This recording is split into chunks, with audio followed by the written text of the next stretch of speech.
This is your host, Rambunctious. And your co-host, Tayamu Denku. Pick apart the passion. Pick apart the passion. Pick the passion. Pick apart the passion. Yeah, man, welcome to Pick Apart the Passion podcast. My name is Rambunctious. I got my man Tayamu Denku. Say what up. Peace. Yo, today we have a dude that's inspired me at times when I needed to quit smoking so I could start singing. A dude that's been on tour with Denku. A dude that's just fucking, as soon as I hear his voice, I get chills. And none of this is bullshit. Y'all fucking out there know me. This is real. It's one of the best singers I've ever heard in my entire fucking life. Thank you, bro. I'm not playing. Like I say, he's been on tour with Denku. Do y'all have tracks together, D? Sadly, no. Okay. Not yet. A Cypher Din track with him is probably gonna come because I'm gonna demand it. Man, there's so many songs we're gonna play that if you're not ready to cry, then you should fucking stop watching. You know what I'm saying? Like, yo, he hits heartfelt. It's like, it's that kind of voice that shakes your soul. And he raps too, motherfuckers. You know what I'm saying? And I think he's from Davenport, Iowa. Is that correct? Yeah. With none other than my man Soultru, man. How you doing, bro? Not too bad. How y'all doing? You know, maintaining. Good overall. You know how it go. Yeah, pretty good. Just had a crazy video shoot last night. Yeah. Two of them, actually. 2 video shoots. Oh, nice. Yeah. Always grinding. It was fun, man. Can y'all still hear me? Yeah, you good. Yep. Okay. Yeah, I had to put some headphones in so I could hear y'all better. Oh, okay, yeah, cool. So, it's hard for me to know where to start because, to all honesty, my favorite song you have is Me and Mine, and that video is fucking incredible, and we'll get into it. I mean, incredible to me. Thank you. I played it literally 10 times. So, I don't know if you get extra plays for that or not from the same account, but I'm not sure. I played it a lot, bro. For 4 people, I played it for my neighbor just now. She like, oh, he could sang. I said, yeah. But I don't know. I said thank you. Yeah, man. Yeah. So you're originally from Iowa, is that? I grew up here. My mom, I've never met my dad, but I guess they met like while they were in the military. And then she had me. So I was born in Fort Sill, Oklahoma, on an Army base. And then once they discharged my mom, we moved back here. So I'm from Oklahoma, but I didn't experience it at all. So. Okay. And then and just give us some background on your family heritage. You know your dad's heritage, or? His I don't like. I mean, like he paid child support and shit, but that's right. Other than that, I don't know anything about him. It kind of sucks because I like my mom's side. I think there was 15 kids just from my 2 grandparents on her side. I believe my grandma was half native and then half black, but I could be wrong on that ratio. Okay. But I know, I mean, we're definitely part Native American, black obviously, and then my grandpa. I think my grandma's from the Quad Cities, which is like Davenport, Moline. Sorry. No, you're fine. Wondering if that might be my TV from my daughter. I'm gonna turn it off. All good, man. All good. Rock Island, Moline, and then a few other cities too. And that's called the Quad Cities in Iowa, because I'm not familiar with that, and I've lived in the Midwest. Yeah, so know that. It's like the border of Iowa and Illinois, like the eastern side of Iowa and the western side of Illinois. It's okay. right off the Mississippi. So, Okay. Real quick. Go ahead. Soultru, are you able to turn your mic volume down just a little bit? Oh yes, probably these headphones. Yeah, my bad. Let me know if this is helping at all. Or no. Talk. Is that helping at all? Nah, but you know what? It's okay if the guest is louder than us. They supposed to hear them anyway. It might be all right. You just don't worry about it. Is that doing anything? No, you ain't got to worry about it, man. I'm just trying to level it, but it's fine. Yeah, don't worry. Yeah, my bad. Okay. See, I asked that question because I was curious where your singing comes from. Does your mom sing? Like She, lineage yes, wise? she didn't sing. We grew up like we grew up in a lot of different churches. So that's where my love for music came from. Yeah, yeah. And one of my uncles used to do the lead in church all the time. He passed away when we were in elementary school. He got really sick. So he was like a major influence on me early on. I mean, it was like he wasn't necessarily a father figure just because I mean it was my uncle, so I was like I knew the difference between that type of thing, but Right. But he was a just guide. He seeing, guided you as an uncle, though. yeah, Right. definitely, Right. definitely. And it's one of those things that like I mean I even wrote about it in like Black Eyed Peas. That's who I reference is him. Okay. I mean that was like the Damn, first. that's another track I should have chose. My No, bad. you're good. Anyway, sorry. No, you good. But like that was like my first experience with like someone passing away that that I was close to or even related to that I consciously remember. What And age is that? I don't uh, mean to interrupt, but I try to no, get you into good. the nature or the origin story, something. You know what I'm saying? Yeah. Not. I would definitely say elementary. I Okay. mean, no older than fifth grade. I really can't remember exact details, but I mean, honestly, it was pretty traumatic for me, and I mean, it's Right. something that I carry just because I mean, even as a kid, like I always like I'd say I'm a very spiritual person. Like I believe Okay. in God myself, but I mean, as far as is God a guy, a lady, this does he look a certain way? I don't really know. You know what I'm saying? Right. Like, Yeah. I mean, I know what they taught me, but I mean, I don't really like I don't have this idea in my head like to pinpoint. Mm. Um, Yeah. but I mean, it's like like him, I've always felt like he watches over me. Like there's been times, you know what I'm saying, where I definitely could have and possibly should have died at times. And it's just like, is grace of him and God and all the other spiritual things that, protect me and watch over me. I mean, it makes me feel like I belong here for a reason, you know what I'm saying? 100%. Yeah, yeah. Totally feel that. Um, so when's the first time that Soultru picks up a mic So or gets or starts to think, hey man, I can sing? First of all, you sing and rap. That shit is so fucking impressive to me, especially when you go thank like you. 2 bars singing and then Yeah, four thank you. bars rapping and then 2 bars, 4 bars singing. Yo, that shit is so hard. I don't sing as Mm. good as you, but I do sing. Yeah, But yeah. that shit is so hard to do back and forth. So to do it 2 bars, 4 bars, 2 bars like that, it's impressive as fuck. So to me, it's like just to let people know you sing and rap. What did Mhm. you do first, and what was the first thing where you, not like the first thing inspired you, but what made you realize like, yo, I can do this shit? You know what I'm saying? I mean, like even like after my uncle died and stuff, like I always had a passion like for music. It came natural to me, so it was like there never was really like a moment. Like there were moments as I got older that I realized I could sing, but I mean, I don't know. It was like I sang for myself. Like I didn't sing in church. Like I would sit in the Oh, pews really? and sing at the church, but I wasn't in the choir. Like Never. it just yeah, that thing. Wow. Well, I had this like disconnect with it because all like I don't go to church anymore. Like I mean, Right. I just physically can't anymore Did you because not the believe it at a young age? I did, but I believed in God, like, and that was never the problem for me. It was Okay. like the false, like the falsehoods and shit in church, and then just like my mom's schizophrenic and bipolar.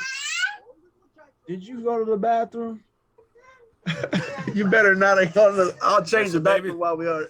Yes. Hey man, we dads. We don't care. Do what you gotta No, do, no, man. Shit. no, for sure. That's a Hold first on, though. guys. That's a first on the Hey, podcast. I'm just but we saying. salute Right? it. Do what you Hey, gotta I'll do. do it. I'll do Do it. what you gotta do, man. I gotta go. Sit down. I'll be right back. If we I can gotta hear go you, grab we a diaper. good, man. If we For hear, we sure. can hear you, we good. For Go sure. ahead. Yeah, usually my lady's mom's here, but she went home today, so It's all good, man. Yeah. Dum, dum, dum, dum, glad she said something. She's like, you better change me, homeboy. Yeah. dum. So I did a stinky, Okay. goddammit. I did a Right. stinky. No, but yeah. But yeah, you saying you was in the church. You had never sang in the Yeah. church, but it was inspiration to you, basically. Is what you Yeah, I mean that was the thing that I always like, because I knew as a kid I didn't want to be in church because of them treating my mom different because she was schizophrenic and bipolar. Right. Like, I mean, they'd be like, hypocrisy. The hypocrisy. Yeah. Right. And they'd be like, oh, she just got a devil Hey, your in daughter her. can Or say whatever. hi, by the way. Hey, we can say hi to her if you want. Hi. She ain't shy. Soultru's daughter. She gonna be a singer too. Watch. Oh, she loves music. She does. That's she what's really up. does. That's what's up. Don't touch them buttons, girl. Damn, she even got the smiling right on the camera. It's crazy. Yeah, right. She was ready. She was ready. Like, I didn't even make it stinky. I just want to be on the show. Right. Well, she's probably pissed off sitting in this chair too because I fed her and she just sitting here watching Coco. So. How old is she? Oh yeah, about to be 2 in October. Salute to that. That's what's Damn, it's been that long already. It's crazy. Yeah, it has. I remember for real. that. Yeah, that's crazy. Yeah. Trust me, it's super crazy. Like for me, it's crazy. So it's like, it's like that whole pandemic year just had everything just like teleport forward. Yeah, it was like a whole skip. Yeah. It was like a whole skip year. That's what it was. Yeah. So like with a daughter though, you know what's the fortunate part is you got to see every moment because of it, right? Oh, for sure. That's a crazy thing, you know. I saw most of it because like I didn't leave FedEx until like February, and we went like pandemic when that hit. We went from 5 to 6 days. Oh, but I mean, I was here. It wasn't like I wasn't. Yeah. But I mean, her mom runs a daycare out of the house, so she was here. So I got plenty of updates, and she's a photo taker. So no, it's always good when like my daughter, her mom worked at a daycare, so she at an early age she would just go to the daycare with her. I always think that's a good beneficial thing. They're around other kids, they're around their mom, so that socially they get an advantage because they're around somebody they're comfortable with. Yep. They still socialize. You know what I'm saying? Yeah. That's dope. Yeah, it sucked when the pandemic happened that we didn't get to do that. Get you out here for that little run. That would have been fun. Man. Yeah. No, I know. I was looking forward to it. I was so mad. There's always the future. No, yeah, we got it. We got it. Okay, but what is the moment then? Let's get back to the line of questioning if we can. All right. Which I'm freestyling. Don't get it twisted. I don't have any of this written down. I didn't do nothing. Oh, you good?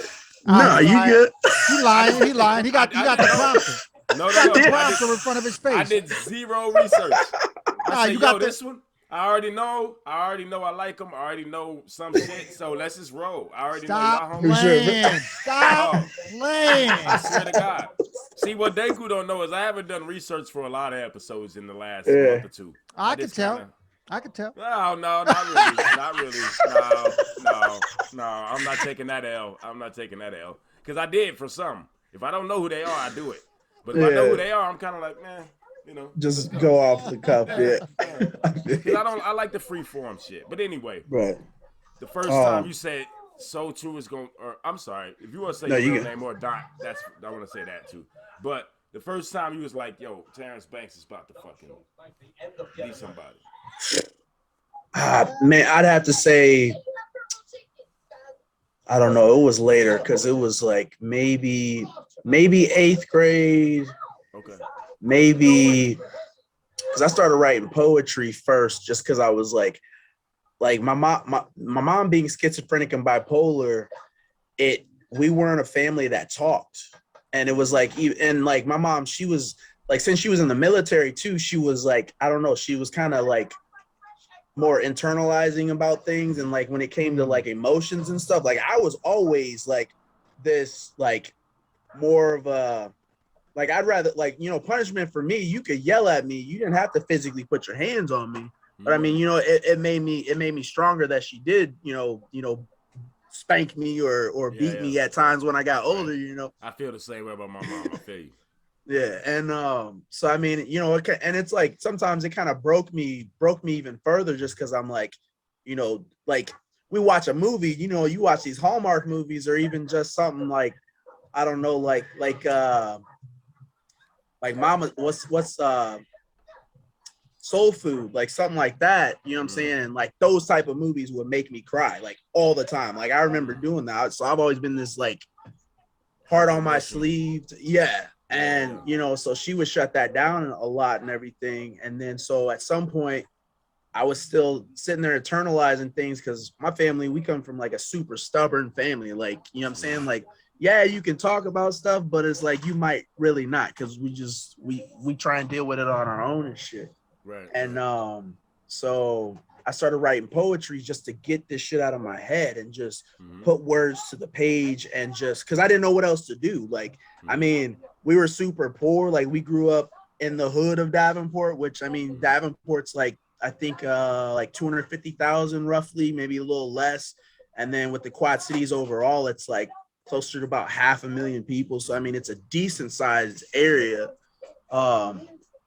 And so, sorry, just trying to catch my train of thought. No, so you had that struggle, and you didn't talk much, and so that inspired your family. Didn't talk much, and y'all had struggle, so that inspired you to start getting your thoughts out in poetry. So how does that lead to rapping and singing? Which ones you do first?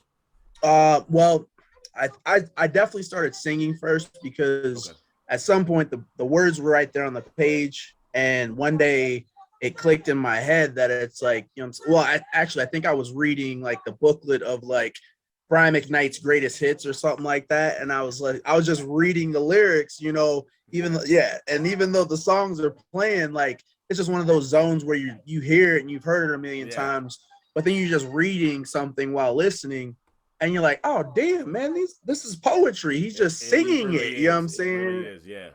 And so then that's when I was like, I took one of my sheets and I'm like, I probably took the headphones off and I started singing the words instead of just reading them or speaking them out loud. Do you remember that song?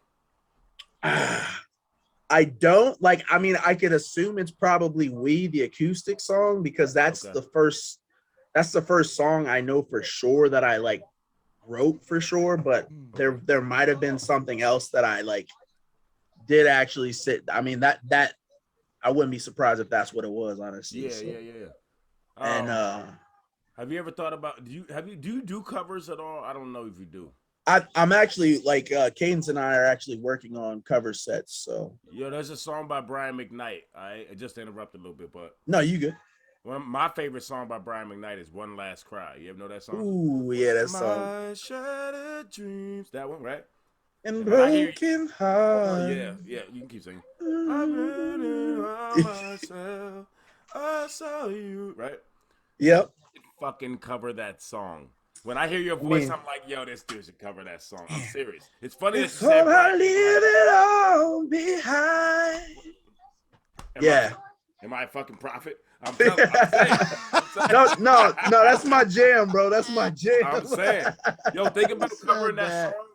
Your acoustic and mixing. Hey, I ain't even gonna lie though. Denku was crooning one day. I can't remember where we were at, but he started singing. I was like, bro, for real? Wait.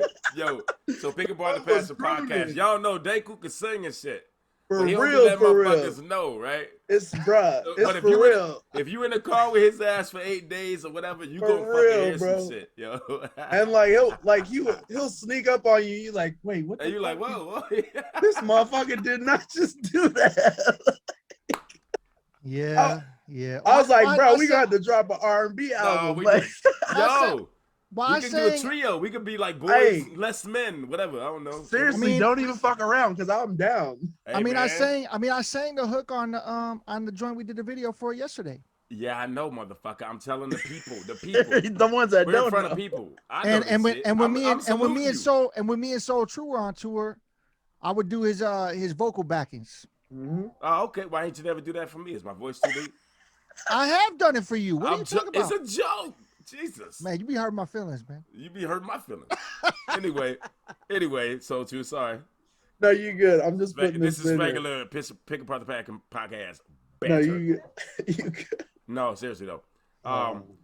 So we talked about oh, you looking it up right now? No, I'm just putting it in my phone so I don't forget. Oh.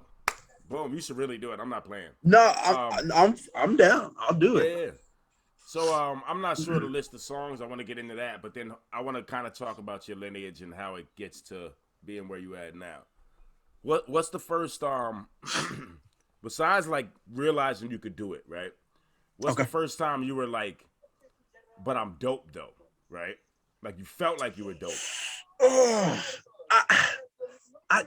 I know mean, when you it know was. you I know know when you it can was. sing, right? You I know you when can it fucking was. sing, right? I when it know I'm was. good, but I still like I have like I swear there's just like this humble cap on my head like that hovers there that like yeah. I don't know like I don't like it's funny because even when I drove for FedEx like people found out like 6 months later they're like you can sing. I was like yeah, you know this and that and they're Yeah. like why didn't you tell us? And they're like you're really good. They showed us some of your music. I'm like I mean yeah, but like I'm at work, so I'm not like I don't toot my own horn. Like I mean I do, but I don't at the same time. Like, but I don't know. Like for me, I guess the closest thing for my mental processing of my abilities, it was probably something with karaoke, to be honest. Like because I No, mean I I've know. seen. No, that's understandable. Yeah, that makes I sense. know Go when it ahead. was. It was Go ahead. when we were on tour in. Oh,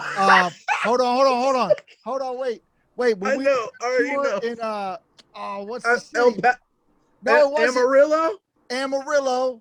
Oh shit. And you had dog. I'm gonna tell you right now. Amarillo, Texas. So Yeah. the Oh yeah, place. some cowboys fucking No. with you. Check this out. Check this out. No.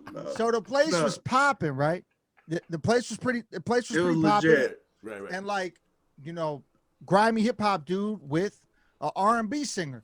Yeah, with an in acoustic Amarillo. guitar. In Amarillo, when we pulled up, it was probably 70. No, I'm gonna say 80. I'm gonna say 80 to 20 ratio of girls to guys at that spot, right? Oh shit. For And real. Yeah, it Soultru was. had every chick on his nuts. It was crazy. And then I get was on, true. all the chicks left, and I had all the dudes. I had all the dudes vibing with me. Oh, that's the worst. Oh no. But it was hilarious. It was hilarious. It is. I mean, it's not the worst. It's but great. I'm just saying, like, oh no. That's when Soultru knew he was dope. Hey, for real, let me put it this way. Every time I don't play just song for ladies, they like, oh my God. And I'm like, yeah, I'm turning this shit off. No, I mean, I'm joking. I mean, I or feel you. could Never have turned been, it off, but I'm just it could have maybe been the afterthought of that show when Soultru didn't realize he ate up all the tacos in Dallas. Bro, I knew you were gonna say that. I was like, he gonna work that in. I was like That's literally hilarious. like probably an hour ago. I swear, I thought they left the rest of the taco meat for me. Like I thought. Oh, wait a minute. Okay? Explain this shit. Hold up. We were in was it Fort Worth? Yeah, so we were in Fort Worth, and this bro. it's funny because I was just down in Dallas and Oklahoma, and when we were in Oklahoma, literally I get to the spot that we're doing the grind mode cipher, and Ruben was there. And he comes, and that was the first. I feel like that was the first topic that we started talking about was Probably that exact thing. You remember this motherfucker ate the rest of my grandma's tacos? Yes. So we. His grandma made the tacos. I'm pretty. Was it his grandma or like his aunt or somebody made like the that. tacos? So it's crazy. So we get to Fort Worth. First of all, the Fort Worth situation was insane. So we're like an hour outside. Yeah. An hour outside of Fort Worth. Yeah. And I get the text message, "Hey man, so the venue double booked." I'm like, "What?" Oh yeah. So then the show's like, I remember you telling me about that. So then the show's like canceled. He's like, I'm gonna make something happen. I'm gonna work it out. We might have to do a house show or whatever. So then they got people looking into a house show. Like a house party show. Yep. Well, hey, that's the shit though sometimes. But then some of the artists didn't want to do that shit. They were backing out of the shit. So it was basically maybe not gonna happen. And then me and Soultru are kind of like, well, man, maybe we just, stay in Fort Worth, not do a show, have a relaxed day, whatever, if that's what happens. But then literally we get to Ruben's and they find another spot that they ended up letting us book. And literally right when we got there, we were kicking it with Ruben, we're talking to him, whatever. And then we go inside and he's like, "Oh, y'all want some food before we go to the spot?" And me and Ruben are talking about past tour shit, like Yeah. what he's been up to and all that shit. He's making up the tacos, and like we go in there, we make up our tacos and shit. Well, me and Ruben are talking. Soultru must took all the meat and made his gigantic fucking taco All right, because stop right there. Tell your side. Now, Man, up I to mean, that point. my 'Cause you memory, might be my like, that's memory. the I thought we side. did That's the side of it. That's the only side. Hey, I ain't even saying nothing because I don't like. All I remember was being hungry. Like I ain't even gonna lie because I thought it was after, but I could be wrong. Like them tacos were fire though. But I do owe y'all tacos. Like I'm gonna literally owe them tacos. Like both of them tacos for the rest of my life, for real. And Soultru, I don't even know how he made it through that tour, dog. He had the worst allergies I ever seen Oh, on bro. someone in my whole life. Texas kicked my when you're from ass, bro. you know what it is? Because when you go from the Midwest to a different climate, Yeah, that it happened. That fucks me happened to all me up. when I moved here.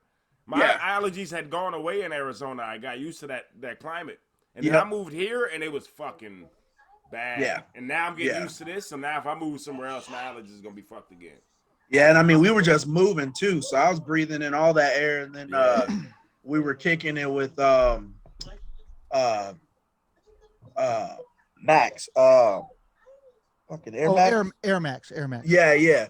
And he was like, yeah, he's like, you should see my truck. That shit's yellow and it's Super usually pollen. black. Crazy Yeah. pollen out there. Yep. He's like, my truck's black and it's yellow right now. I was like, oh, that's why I'm dying right now. No problem. Yeah, that Fort Worth show was pretty disastrous, but it did end up turning out. It was still fun. Decent. It was still fun. It was fun. We literally rocked that show off of one studio monitor. Yep. Yeah. Yeah. Dog, none of the cords were there, and all the rest of the speakers had nothing to hook them up to. So, like, literally, Yep. there was a cord that somebody brought where we were able to hook up one. At the house? No, at this venue we found. At a venue? Yeah. Oh, fuck. And it was like a legit stage and everything. Like, and it's crazy because that's the show that I actually had people come out that I knew. You know what I'm saying? Like my dude Justin moved down there. I had my dude Gabriel came out, but they still had a good time, and you know what I'm saying? Like you know, still sold some merch, still played the fuck out of it because I mean, I never don't do a show unless like even if there was no sound system and we had a venue space, like we could have done it.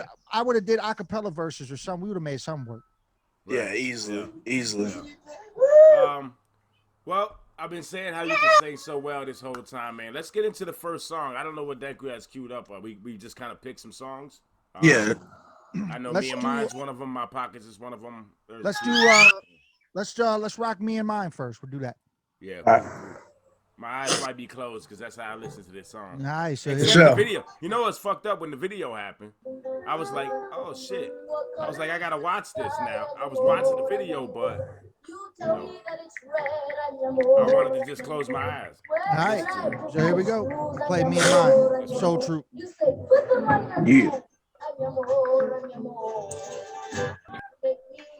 Oh. Hey, there's music in the background that we can hear. Yeah, are we able to get rid of that? Are y'all watching Mamma Mia? Nah, she's watching Coco. You know what? She's fine. I'm gonna go upstairs. That way we can play this. All right. I ain't no average. Turn it up a little bit, thank you. You can. Well, I've spent some days most of y'all won't see.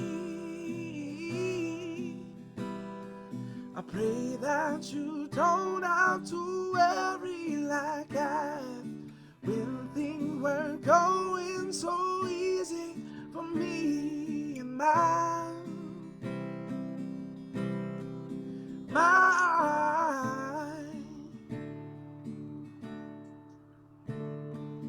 Brother, I know things ain't turned out the way you planned it, but maybe that plan was all mine to begin with. Mother, I know that you're far better off than you were.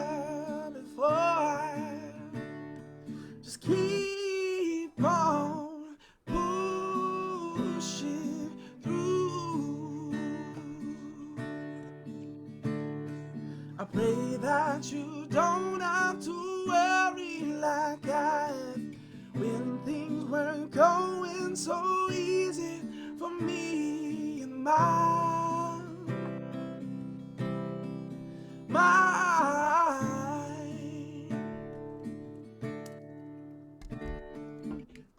on this road, stuck in my head, thinking about all those times I could have been somewhere else.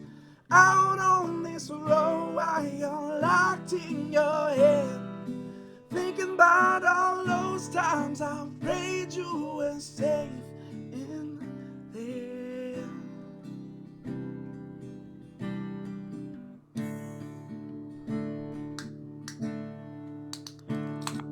I pray that you don't have to worry like I have when things weren't going so easy for me and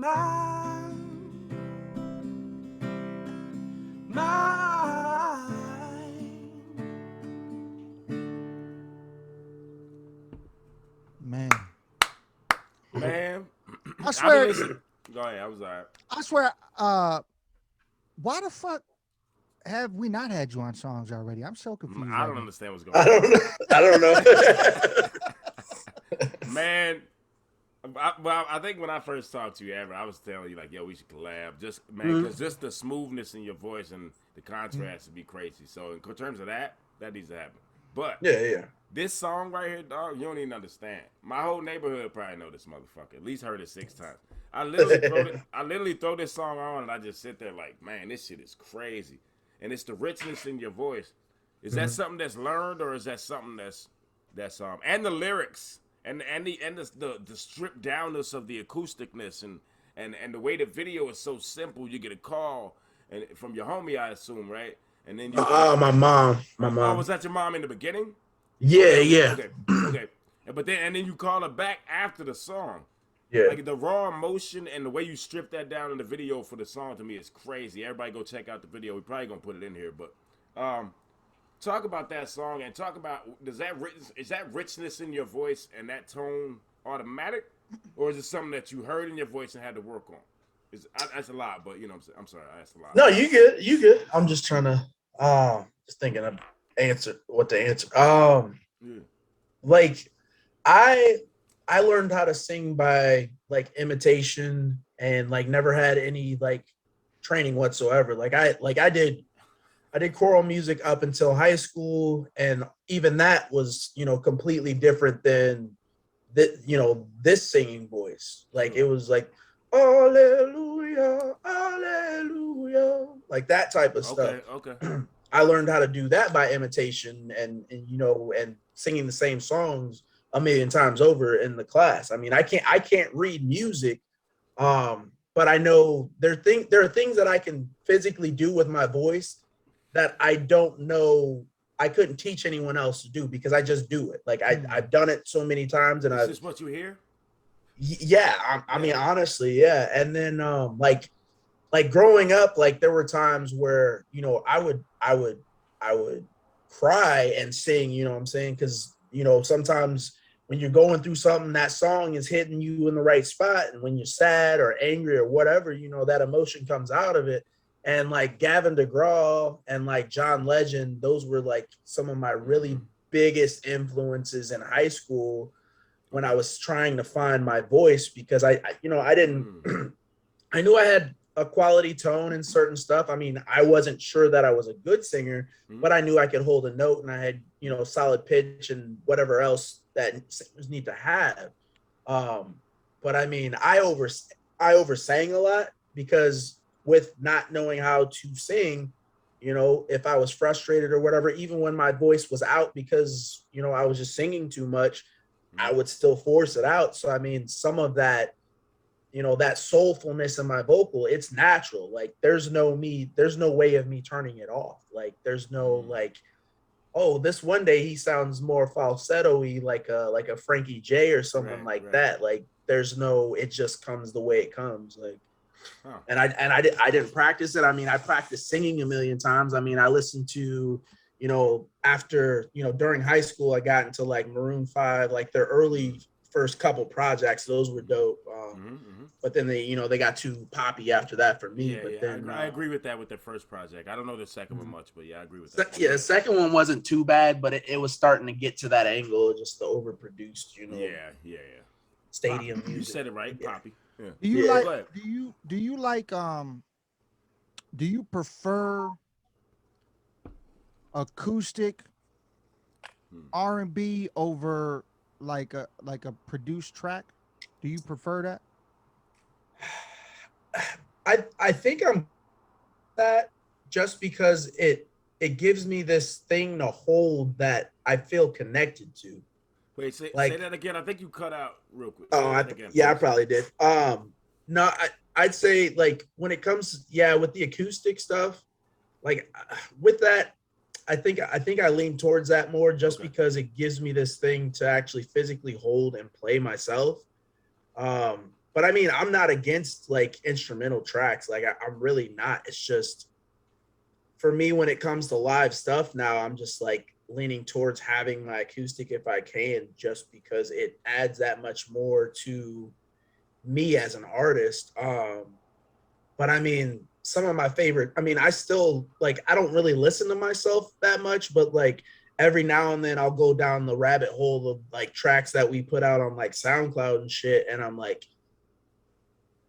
I miss it. Like, even though I'm like, because I'm like, we're putting a full band together and everything. And it's like, I'm like, I go through cycles. It's so weird. Like in the fall and stuff, when I get more like, I don't know, like when the holidays come and stuff, I start reminiscing more about my childhood and everything, and like missing, the family and stuff, because we don't all get together as much or whatever.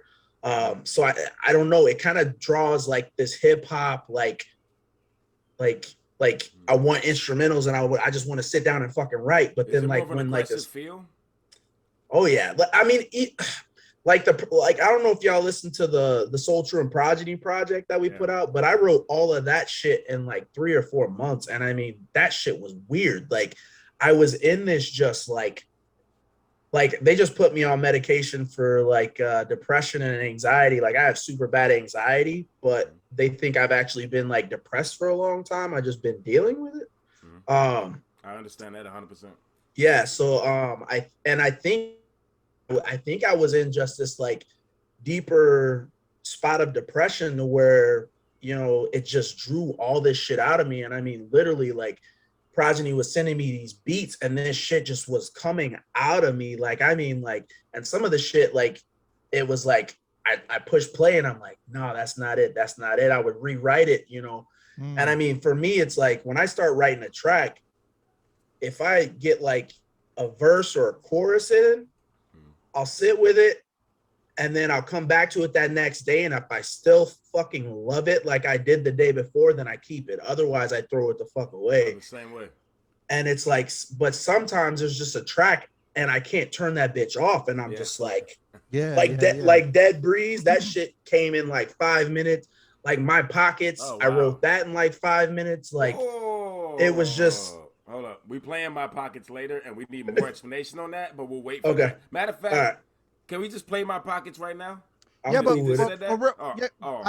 My bad. Go ahead. I'm sorry. I got excited. I mean, no. The next joint I do want to play is My Pockets. But before we get into that, since you briefly mentioned it, I wanted to talk about how did the connection come with Progeny and Fake 4 together? You know what I'm saying? Like, how did that? How did that happen? Okay, so my buddy, Eric, that brought you through, how we linked. So he brought Chesky through at a separate, actually the tour, whose tour was that?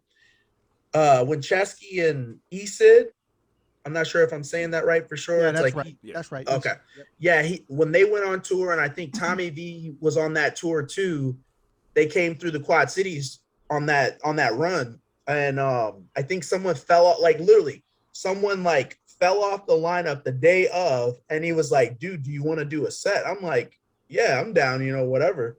And so I checked out Chesky's shit, and like, this dude's dope as fuck. Like, I was like, it was completely different, but I was like, I fuck with it. So then, you know, we get to Roz Talks and everything, and the show happens, um, and we're kicking it, and I think I went first and opened the show, and I went up and did my thing, or no, I think I went like maybe second or third, maybe. And I think there was a guy just playing acoustic, and me and Eric just grabbed a couple microphones and just kind of did like melodic stuff over the top of it, just because he was only playing acoustic guitar. He's amazing at that, by the way.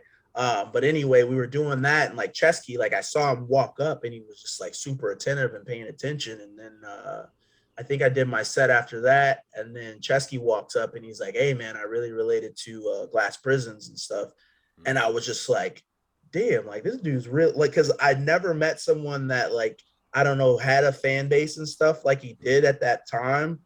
That like was just super, I don't know, super humble and just like really level. Like it was kind of weird.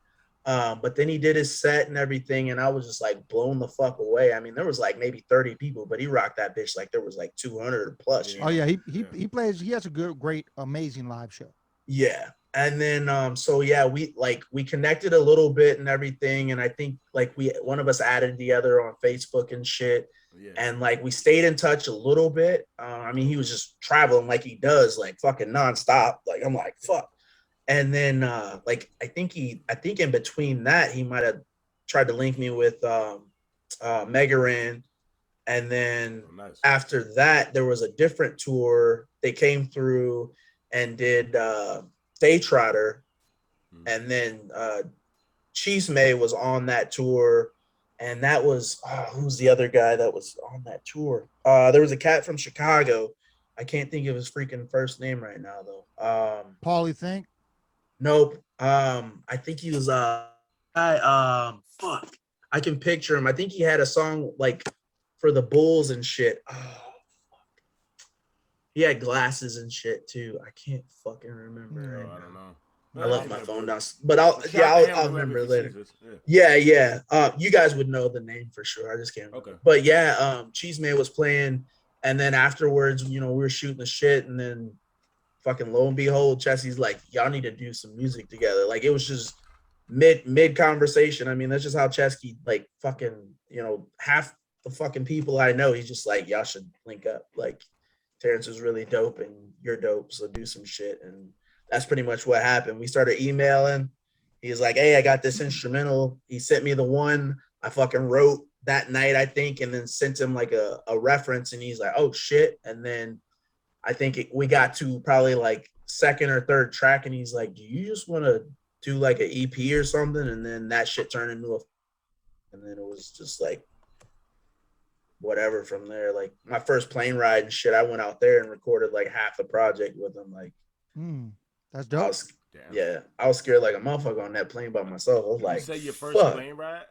Oh yeah, I was like awesome. Fucking. Yo, sorry, like 3 years ago. Looking weird a minute ago.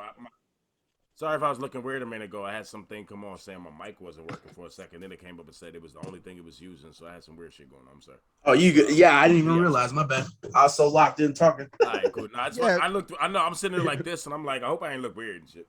Yeah. So let's. All right. So super dope on how that connection came about. But let's go. I know Ram got excited when we were talking about My Pockets and how crazy it is that you wrote that joint and you said 5 minutes you wrote that? I mean, yeah, it was short. Like, I mean, maximum it was like 15. Like, I mean, max. Like, it was one of those times where like you were just like, it was one of those things where it was like, I think life was just happening and I sat down and the instrumental just made sense. Like the song that was meant for that beat just came out of me. Like, that's exactly like, because when I write, I mean, it's like sometimes I do try and like I'll sit with a track and I'm like, I'll try and get a vibe. I'm like, okay, what does this song feel like to me?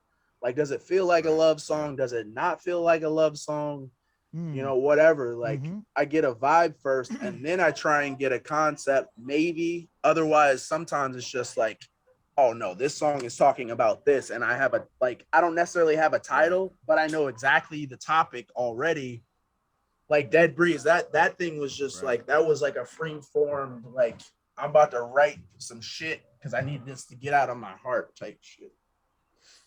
But yeah, my pockets was probably, I'll give it maybe 15 minutes. With the hook of the verse. Oh, I'm sorry. You usually start with the hook of the verse. Instrumentals, it depends on the instrumental because I usually kind of script out how the beats, like how it's structured. Like, okay, does this sound like it's a chorus first or a verse first? And then and I structure that out, at least the first verse or first chorus, and then I get like a couple in, and then I know, yeah. A lot of the things you're saying and the way you write, inspired wise, and how you attack is very similar to how I do. It's very similar.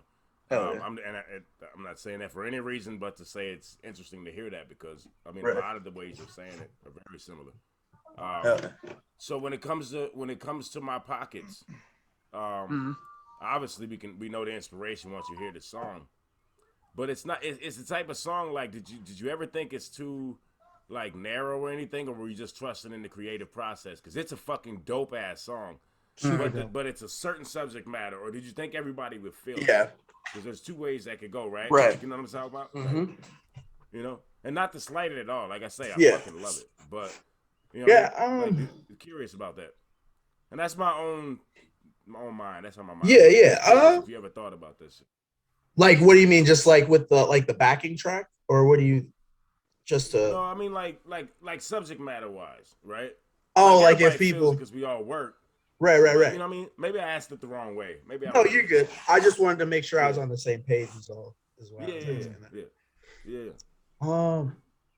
I don't know. Like, for me, it's like I really don't pay attention to like what people think about. Like I just write what's in my heart. So it's like I don't necessarily like. I mean, there's stuff that I won't put in the songs, and I mean, literally, it's just like I don't know, like certain words or like if I wouldn't speak a certain way, I guess. But other than that, I just if the words come out of me or any topic, like there's no subject that I won't touch on if it feels right type thing. That's what's up. That's what's up. If that makes sense to answer the question. Perfect sense. And that's what I'm saying. Like a lot of times when you do a concept song, it can go either way. I was just curious from a creative standpoint what you were thinking. That's really more. You know. Oh, got you. Know, that's really more what I was thinking. Yeah, I don't even know because like I think I was like at a point like I'd have to look back at where I was working at that point because I mean it had to have been a kitchen job, just with subject matter, but I mean. It just had to have been one of those tipping points because I mean, all my jobs since probably around then have not been restaurants, and most of my jobs up until that point had been. So I think I'm like, I need to get the fuck up out of this because I'm about to lose my shit if I don't, which I had done a few times. I've been there. Trust me. Yeah. Trust me. Ram is the master of having the most jobs of any person I ever met in my life. And I always say I don't fit in this society. That ain't what I'm supposed to be doing. Hey, no, I feel you because I quit. I'm very good at interviewing, but you know. I mean, don't get me like. I remember I quit Burger King like right after high school. I quit there like 3 different times, and they hired me back because I was good as fuck at my job. And everybody else was just lazy as fuck. And it was valid reasons to quit. Like, I mean, mid-shift to where I'm pissed the fuck off and I'm like, bro, I'm not making another fucking Whopper. I don't give a fuck what you say. And they're like, why is Terrence just pissed off? Because he's a really nice and chill person. Like, but I mean, it's like you push a cool person to the limit and you see they fucking, you know, a side you didn't want to fucking see, right? And I mean, I even went back. That's what like the society does. It pushes you to the fucking edge. This is what I'm talking about. I'm not built for this shit. Anyway. I mean, there's plenty of times where I'm like, goddamn, music better take off a little bit, just so because I don't need to be rich. I don't need to be famous. I just want to do what I love to do, you know, take care of my family. And anything above that shit, I will. You know, I'm gonna be out here trying to change the fucking world in a positive way. Fuck the bullshit. On that note. Let's dive into my pocket. Let's go. Here we go.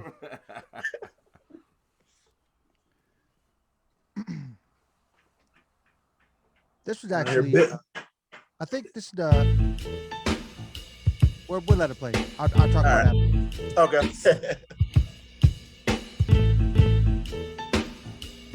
Hey, my earphones, you can stand to turn it up, but I don't know. Yeah. Oh.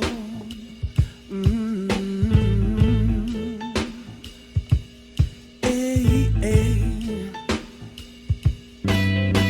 My money low, not long, not much in my pocket. If there ever is, won't buy me a rocket ship to show off like some people. See, I ain't hating, I'm just saying I've been so broke so long that I'm incapable of changing who I am now. See, money comes, money goes, spend it on the daily. Working 4 to 5 just to live life basic. Hoping things change so I can stop hating my job. I get up, I go to work. I get up, I'm an early bird. I get up, I join the rest of the first shifters trying to make a living, but don't feel like I'm living. Plus it's hot up in this kitchen. Wish every day would be more like Christmas. No need for gifts, my money low, not long, not much in my pocket. If there ever is, won't buy me a rocket ship to show off like some people.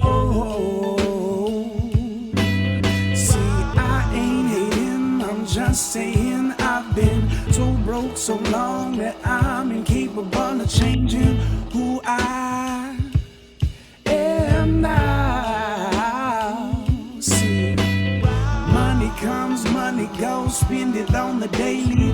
Working 45 just to live life basic. Hoping things change so I can stop hating my job. See, I hate my job, not the people I work with. I hate them always, cause they leave me with nothing but a bedtime, some stress lines, and I promise that I'll be fine. And I'm waiting patiently in line for something, or maybe nothing. My money low, not long, not much in my pocket. If there ever is, won't buy me a rocket ship to show off like some people.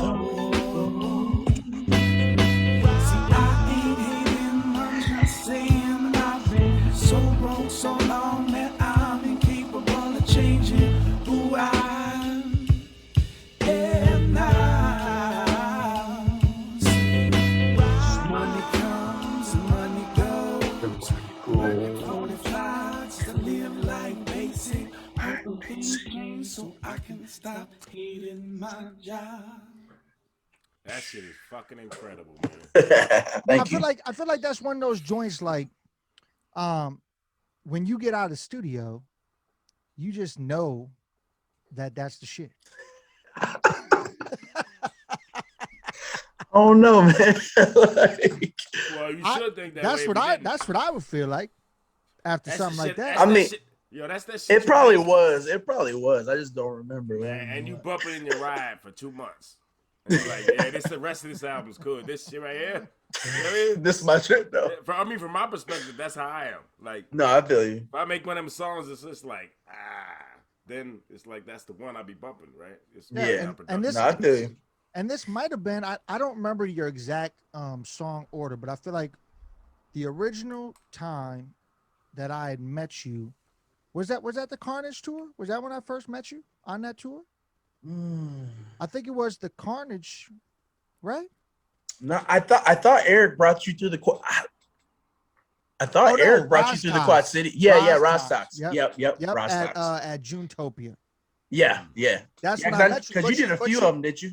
Yeah, so I met you there, but I didn't see your set there. The first time that I had seen you do a full set was on that Carnage tour.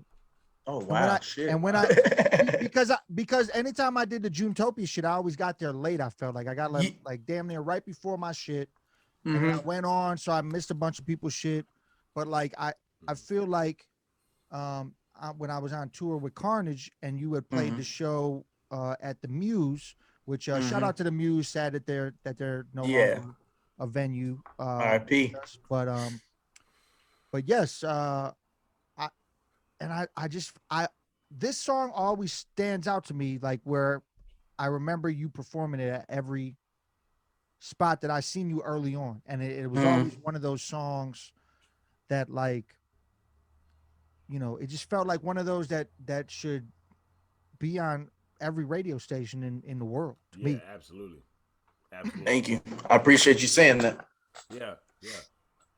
That's one reason why I'd asked the question before. I think I worded it wrong, but I was asking because it's a concept song that to me could be a hit, right? Yeah. And that's kind of what I was trying to get at. Like, oh, got you. My bad. And I fucked it up. I fucked the question up, but it's all good. But I love that song, man, and the soul within the message of it, like, and then like, hoping I don't hate this shit to quit my job. Like, it's crazy, man, lyrically. And that's rare to find, is that you have something so lyrically dope, but also smooth, and you could not know what the motherfucker's even saying, and it just sounds good. You know what I'm saying? And, a lot of R&B people just do what they got to do and sing. But yeah, fuck that. Right. Put that effort in that shit, right, man. Right. Like, I love people who actually put lyrics to it, right? Right. Do you think that comes from you rapping, and when did the rapping part come along? I don't remember. Like, I think it kind of just happened one day, because I mean, early on, because like me and Riplack, I know Dinku knows him a little bit. Yeah.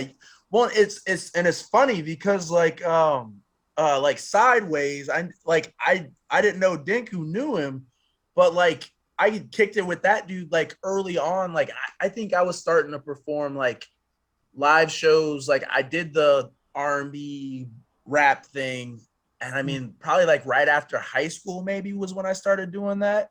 Okay. Because we had a little group, and like I was starting to get into recording and shit. So it took me a while to get adjusted to hearing myself, because hearing my voice here, like us talking, and then hearing it in headphones, right? And I'm like, what the that's what I sound like? And it sounded completely different, and then my ear adjusted, and now I hear in the recording sometimes I'm still like, damn, like that's dope, that's me, like whatever. But yeah, it had to have been after high school, because I think it was, I mean, I always wanted to, like, I always picked up an acoustic and set it down a bunch of times, because I just never stuck it out. But I mean, that was a big influence on me. I mean, especially, the neighborhood we lived in. Like, I mean, I'm Black, so I mean, it was just kind of like the urban side of music was talking to me a lot, And I mean, my thing was like, I mean, even my neighborhood, like they call me Guitar Boy and shit. Like I'm actually working on a project, like trying to build around that concept a little bit more. That's and shit. Fucking dope as shit. Yeah, thank you. That's dope as fuck, actually. And honestly, shit. I'm gonna, bro. Like, and the homie that I'm gonna do it with, he, like, we already started a track, and I'm like, we did that shit in like 2 hours, and like I just watched this motherfucker like make the basis of an instrumental for the track, and I'm just like, bro, what the fuck did you just do? Like, and I mean, I'm seriously, I can't wait to fucking get in the studio again with him. But but yeah, like that, I think the rap thing, it just, because I mean, I didn't get progression, basically. Yeah, I think so, because it was like later in high, like I listened to rap, but I mean, we were sheltered, so like I would have to sneak listening to rap. So it's like when y'all talk about like the intricacies of hip hop and shit, I didn't get none of that. Like, I mean, I got gospel shit, I got like Temptations era type music. Yeah. And then I got me putting on headphones in the middle of the fucking night listening to the pop stations. Who's the first one? Who's the first rapper where you was like, yo?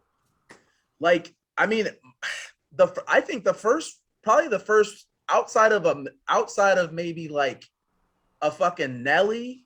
Like, I mean, because that's what was all over the pop stations. Like, I didn't know anything about underground rap or indie rap or anything like that. Like, I mean, it was like probably like something on the fucking radio. And I mean, Yeah, and yeah, it wasn't like Tupac or Biggie, because my mom around when they were alive, she was not letting us listen to that shit. Right. Like I would have to say it'd probably be like fucking Nelly. But then like once Kanye West All Falls Down came out, I was just like, what the, this nigga is speaking to me. I love like, that album.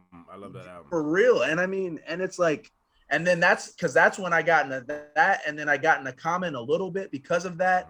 And then like Lupe around, and I mean Jay-Z and stuff, like stuff started coming around that, but it was still a lot of mainstream music. So it's like I was missing out on a lot of shit that like really I would have loved, but it just we had a computer, but we didn't have internet. So I was a curious mind to where I would do research when I got the chance. But I mean, if I'm at a friend's house, I'm not about to just jump on their computer and sit it, because I mean we're doing shit, you know. Yeah. Why not? Fuck that shit. You gotta do that. Well, here's the funny thing. But it was just more of like we were doing shit. You know what I'm saying? Like it wasn't like I couldn't do it. It was just like at that moment I wasn't even thinking about it, you know, type shit. Yeah. So yeah, because otherwise they wouldn't have gave a fuck. with hip hop, I don't know if y'all have ever heard this. You probably have, but they say with religion, like doesn't matter when you come to God, you came to God, but at the time is right. Right. Well, in hip hop, we feel the same way. Yeah. It doesn't matter when you came to hip hop. No, and I we get just it. Appreciate that you came. No, and I do, and it's so That's funny real too. shit, though. Well, welcome. No, and I agree. Soultru. Welcome to where Thank we you. are. Thank you. Taking on this baby. Speak to him, Ram. Speak to him. I said, well, I came to church today. This is what we wanted. See, that's what we wanted. I want to talk about the hip hop. Talk about it now. Oh, you got these rappers out here. Yay. Hey, real quick, actually way off topic, but I want you to speak on this because we should probably get off topic. But yo, I wanted you to speak on this from your perspective because this is one of the highlights for me of our tour together. Okay. I want you to tell me Love it. I'm kind of scared. Your simple play-by-play of the show in Tulsa. Oh shit. Of the what? Is that a venue? Because that was insane. It was so weird, bro. Is that a venue? Yeah. No, in Tulsa, Oklahoma. Yeah, we were playing a show. Oh, the show. I thought you said a venue name. I'm sorry. Yep. No. You talking about just like the night? Dog. Because there was everything. Like that whole shit leading up to the shit was insane. That whole day. Like it was insane. Yeah, bro. Even before the show, like there's certain triggers for my brain. I know there'll be more shit that I'll remember like when we're talking about this. But I remember going to, what was it, like an Asian spot? Yeah, we went and ate? Thai spot. Okay, yeah. So we went and ate food. I think we went back to the hotel room after that for a little bit or something, and maybe I went to the Walmart or something in between. Like something happened in between there. And then that fucking, did the storm come while we were in the room? In the before hotel, the show? Bro, like a tornado was like trying to come through. Oh, bro. You told me about that actually a little bit, tiny bit. A little bit. So then like, I think we were contemplating like not doing the show or something, or like, and then at some point we just said, fuck it, got in the car. Well, because your boy was at the venue. Oh yeah, fucking Young Burst. Yep. Yeah, that's what it was. Yep. I forgot about that. He was at the venue waiting because literally, I'm in the hotel and I'm like, dog, do you see this shit outside? Yeah, bro, this shit was like, and I was like, I don't know, man, if we should really do the show because it was almost dangerous to leave. I was like, do you know if your boy's at the venue? Like, can you call him and tell me what the situation is? Because he said he's there. Yeah, there ain't nobody there. We ain't going. Yeah, it wouldn't have been worth. Shit was crazy. So like, So then, you want me to take it? You want me to take it? Yeah, go ahead. I'm just trying to. She messing with stuff. My bad. So then he hits up his dude. His dude's like, "Oh yeah, we're here. We're waiting on y'all to show up." And I'm like, "Oh shit." So then we walk out to the car, right? Yeah. I'm talking about when we're walking out to the car, it's like the biggest rain droplets that I ever seen in my whole life hitting me on my back. I felt like it was crazy. It was like one rain droplet wetted half my shirt. Shit was fucked up. You're like, oh shit, I think God's peeing on us right now. He's like, I felt snowballs. Yo, it was crazy. Bruh, So then it was insane. Yeah. it gets crazier. So then we get in the car and we start going, and like the droplets are coming. I'm like, oh, well, I've drove through worse than this before. Like it's all right. We get on the freeway. You can't see. Yeah, bro. Couldn't see shit. Dog, Like couldn't see shit. And I'm talking about, I felt like the car hydroplaned the entire freeway ride. Yeah. for real. There's no felt drainage that way. systems out west. So much drainage systems, so much water on the there. freeway. And then crazy. this is what happens. So then we're using the GPS to try to find our way to the venue. Yeah, because we can't see shit. Can't see shit. Get off the freeway. We go down this. I'm like, it wants us to go down. Bro, it was There flooded. ain't even no lights. There ain't even no lights. Yeah. Dog, we start going down. There's water shooting out of the sewer, dog.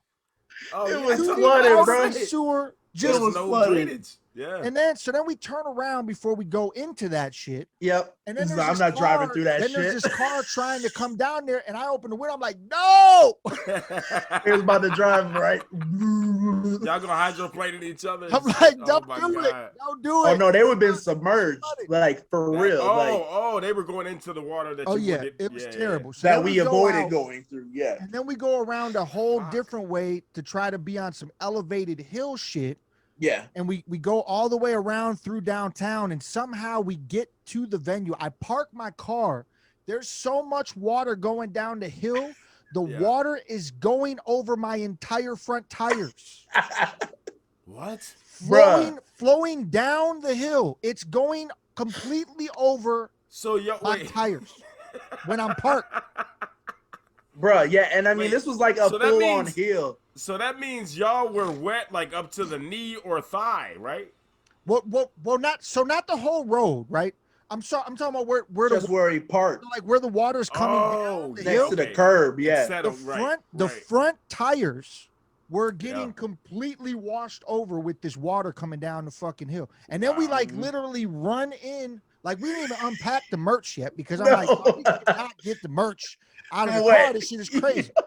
Then you might have to float on the merch, man. What the fuck? We go into the venue. We go into the venue, and this is when I was cool with us doing the show, but this is when I got upset. When we get in the venue, and there was I'm like, yo. So we decided to drive through this Poseidon's Eye, get to the motherfucking show, right? We walk in the venue. What's there? 6 fucking people in that bitch, including the bartender, and if there was another worker there. Yeah, bro, there's nobody. There's nobody. Boy told us to come. Yeah, your boy told us to come. He has to get his ass kicked. That's his so I ain't even Facebook friends with him no more. I can't remember what happened. He pissed me off. It's crazy. So we get in there. Were you friends with him after that? I mean, like, it was weird because, like, he was. Is this dude named Young Verse? You don't have to tell me. Yeah. That means And when it was only to make a point. No, I got you. Go ahead, see how forgiving and loving music can be. Yeah, well, I was never cool because he left. Because he left before my set. Music. He left before my set. Fuck that dude. I don't even care. No, I feel you, and I think that's probably part of the reason why I was pissed too. So like, I know there was something else that he had to have done. No, I said I think that that was part of the reason why I unfriended him too. Like, there was something else too that pissed me off too. Like, not just that thing, but yeah, because I saw him when he left. I was like, damn, like, you just came and just like, because I don't even think he stayed for my whole set. Maybe they're used to that. He might have walked out partially. Yeah, and that's what I'm saying. Like, dog, we could have just chilled in the hotel, had an off day, because your voice was already struggling from the Yeah. And we still had one show after this that we were supposed to catch outside of St. Louis. So like it was crazy. Like, we definitely could have had the day off. The craziest part about it is, like, I don't think we started the show until the tornado sirens went off, We're and done. it was the quietest that I ever heard some shit in my life. We walk outside. It was eerie as fuck. We look. There's these That's 'cause low. the tornado was happening. There's these low motherfucking clouds going over the building tops and all this shit. It gets silent. And it was looked like it was about to funnel up, but I guess it was the airport that had something touch down. Yeah, that's where it hit on the other side of town. Right. Yeah. But then a clear field. Yeah. So then the tornado sirens stopped, and we're like, "Oh, you still want us to do the show?" He was like, "Yeah." He was like, "Yeah, I'm not shutting down. Come on in." I was like, "Oh shit, okay." Did they pay y'all? We got $50, but he paid us like they didn't make no money. You know what I'm saying? Yeah, they didn't make shit. I was like, so you know, they paid us a little bit for coming out. You know that. I mean, you know. It was an experience. And I feel like we met, there was a super cool dude there that was actually, he told me this long, crazy story about how he's from Alaska. And like, he told me how you can get to Alaska by driving. And then he was like, yo, you guys should make the trip up for this Alaskan festival. And I'm like, how? I do remember that. No, you really should probably though. I do remember that. Like if you Anchorage and shit, like my sister-in-law's from there. What up, Cat? But yeah, seriously. Yeah, he was talking about Alaska and like how his girl was from Tulsa, and then that's why they were back in town and stuff like that, and they were gonna go back to Alaska and stuff like that. But yeah, literally that show, crazy. I mean, Ram, me and you got stories for days. Me and Soultru. No, that sounds worse than any story we have, and I'm glad I wasn't there. No, right. We got some motherfuckers. I did forget we were in Tornado Alley. Man, because Oklahoma is a part of that. And the next day drive to St. Louis was one of the worst tour drives I've ever had in my life. Like I literally, because we drove through that entire storm.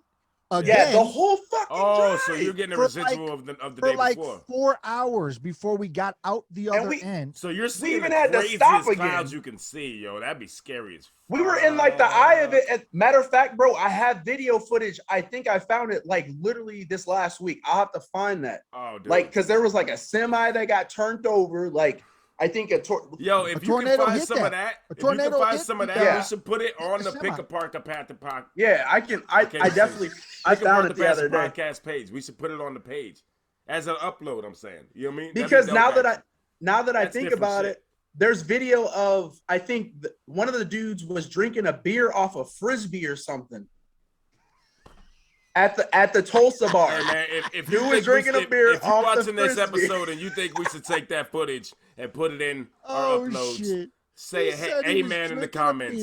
Say amen in the comments. Off like a Frisbee or something. We need this footage. Yo, but I love Tulsa though, man. I love Tulsa. No, yeah, it was dope. It's such a cool city, man. Yeah. I think I played her like 4 times now. Every time it's all love from the people that are actually at the shows. Super dope town. Shouts out to Marcel P. Black, who just actually moved there. Yeah. Peace, bro. Peace. From Baton Rouge. I know he's originally from Oklahoma, but yeah, shouts out to homie. How much time you got? I know your baby's up, man, but like, can we play one more song maybe, or? Yeah, we got some time. Okay, cool. She was just getting restless because I was away from her. What joint you want to play, Ram? Hold up. Let's see here. Let me look. We still got Weather, Karma, and Glass Prisons on the list. Glass Prisons. We were talking about that a little while ago, but we went off in a lot of conversation, which is beautiful. But let's play Glass Prisons because you were talking about that a lot and how that's cool. How that came about. Is that okay? Right, cool. Yeah, let's get into it right here. Glass Prisons by Soultru. I have to use the bathroom quick, and I'll be right back. Sure. I love this fucking song. Here we go.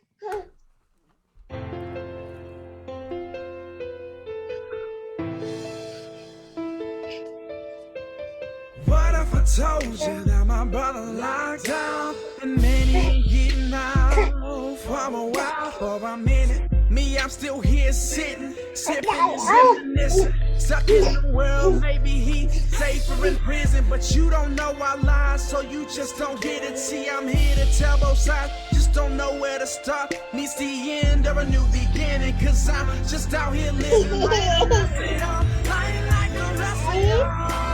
Living in glass prisons, some of us stuck sitting, trying hard to get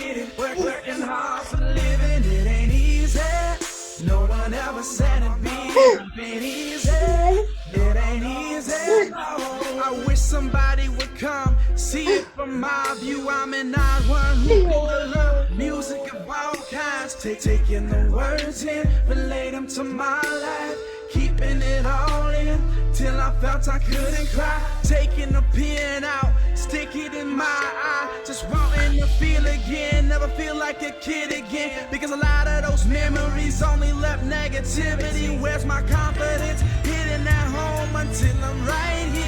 Living in glass prisons, some of us stuck sitting, trying hard to get it, working hard for living. It ain't easy. No one ever said it'd be. Life ain't easy. It ain't easy, no. Living in glass prisons, some of us stuck sitting, trying hard to get it, working hard for living. It ain't easy. No one ever said it'd be. Life ain't easy. It ain't easy, no. Some of y'all don't know, but we do this in seclusion. Rest in peace to my previous work, no burned bridges. I'm finding my way, baby steps as they say. Once we put the best foot forward, ain't taking no step back. Gonna have some setbacks, but life goes on. I'm here to make this place just a little bit better. I'ma do my part, like the rest of y'all. By the grace of God, I'm still here, doing what I wanna do. And with the team I'm on, I know I ain't gotta do it alone. Fresh boy, we on the way. Put that in your don't put that in your mouth.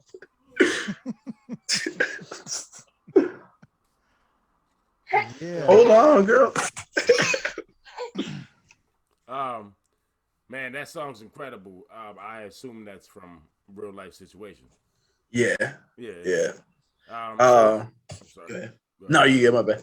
You talk as much as you want. Go ahead. No, yeah, it's because growing up, literally, I've got concept ideas for projects. I mean, just because that's all I do is talk about life. I mean, some of it, delves on the edges, emotions and stuff, but otherwise everything's just direct. But like one of my neighbors, he worked at Wonder Bread for 20 plus years and retired. I actually just saw him the other day, actually. But then my other neighbor was straight up just gangster. Dudes, I only knew him as Boo, and my brother was doing candle selling or something one time when we were in elementary school. And I saw his name on the signature line for buying candles, and his name was Rosemary. I was like, who's Rosemary? He starts cheesing, he got these big ass dimples, and I'm like, what? It's oh, that's Boo. I'm like, oh shit. But I mean, this dude's pit bull was the most vicious dog. This dog was so vicious that he didn't even use it for dog fighting. He used it, he had this fence line, and I would watch this dog just lockjaw branch for 20 minutes. Effortlessly 20 minutes. And then, at some point they put him and the other dog down. My neighbor put the mailbox on the top of the fence instead of just nailing it into the bottom of the wooden railing that he put in, had at the top of the fence so the dog could get his head over the top of the fence, and, I will watch the mailman just instead of just calling it in, he just do his job, so he would have to time it between the dog just jumping. Cause it's like a pit bull, pit bull boxer. Yeah. Okay. And it's so it's super high energy, one of those little agile ones. And at some point I didn't see it, but it got the mailman's pointer and its thumb. So then they put it down. But dude couldn't even walk his dog in his own fence line without it trying to attack his own kids. Wow. Kids that were older than the dog. Jesus. And I'm just, crazy. So it's just, yeah. So it's, and I got stories for fucking days of shit that I experienced and shit. But but my brother, he's out of prison again. But he did 12 years in prison. They usually say, you learn through say there's the younger brother learns through the older brother what not to do. But I kind of had my head on, a certain way. And then I learned a lot of stuff through him because it, him getting in juvie and stuff and then going to prison, it kind of forced me to stay clean because there were times, we were so broke, I contemplated, since I walked everywhere, I contemplated like selling weed and shit, because I'm like, we're broke as hell and I don't have a job. And I'm like, you know what I'm saying? Like, fuck it. But I mean, I never did, because he was in and out of prison. And I mean, it was burglaries and, you know, petty shit. But I mean, it's like, it's the type of shit, like when you ain't got money, it's like you either figure it out one way or you figure it out another way. And that, you know, that's the route he took. And I mean, I had music. Like I tell people every time. I was gonna ask you, is that something that kept you away from that? Easily. Your ability. Yeah. I was gonna ask you that. Go ahead. Well, and not even the factor of having the ability or knowing it. It was just, it gave me something to, I don't know. It helped me take my focus off the negativity in the world that I was living in, because I mean, my brain is just fucking wired different than people that I grew up with and shit. Like not all of them, but like a good percentage of them, you know. And it's just like, I mean, one, it's my family. Two, it's, you know, just how things fucking played out. You know what I'm saying? And I mean, because like I've always been articulate. I mean, like you know, at some point, you know, I was the kid in the neighborhood, even though we lived there longer than, you know, a lot of the people there that were hood and gangster and ghetto or whatever the fuck anyone else wants to say. Like I would always get the, why do you act so? And then at some point my ass was like, because white people don't ask me why I hang out with black people. Like what kind of fucking stupid ass question? Right. But I hated then that question growing up, man. It was weird because I've hung out with all types of people and it's like I hated it. Exactly. Like, exactly. And I mean, and that was my whole thing, because like I had my people that they didn't ask me that shit, because they just understood it's like there's nothing wrong. They understood there was nothing wrong with difference.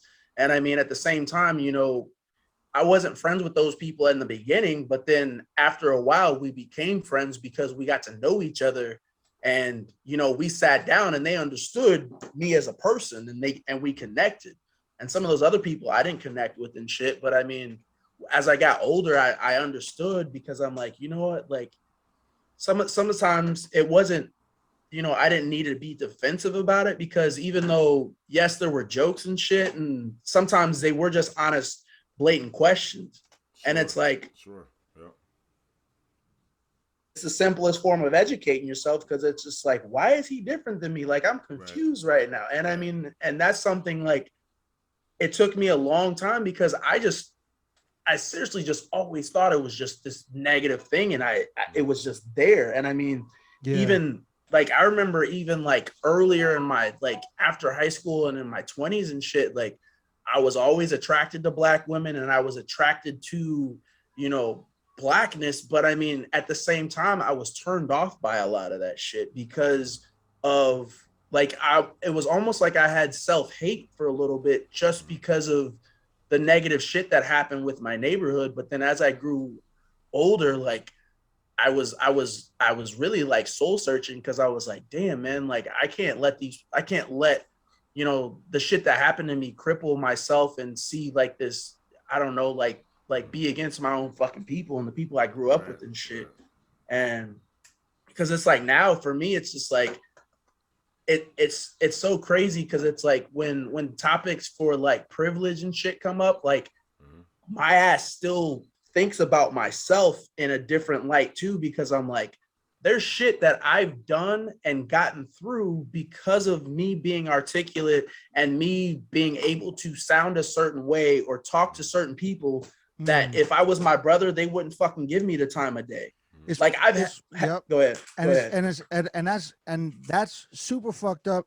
And a prime example, which is fucked up to say, a prime example of that happened is when we were on tour.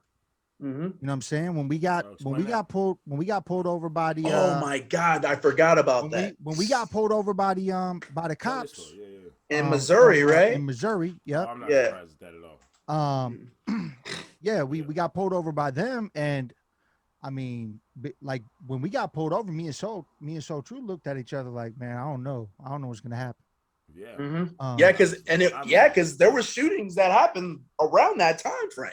Yeah. So it's like that was around the Ferguson time, right? I was gonna maybe say that, Pop. I want to say it was after. I think it was after. I think it was right after though. It was after It was no, the Ferguson I stuff can't remember. happened before we went on tour. Was it? Okay. It was. Yeah, It that's was what I'm before saying. that. But like what? Not more than a year though, was it? No, it was probably a year. Yeah, it's probably like Oh, a okay, year. okay. Yep. But still, the tension's Yeah. high. Okay. Yeah. Plus, there was other shit that happened. Fucking, I still mean, happens. So Yeah, all the time, yeah, right, you right, right, and right. in a situation like that, as fucked up as it is, you never know what's gonna happen. And I've even as fucked up as it is, um, you know, obviously I have a lot of friends of all different races.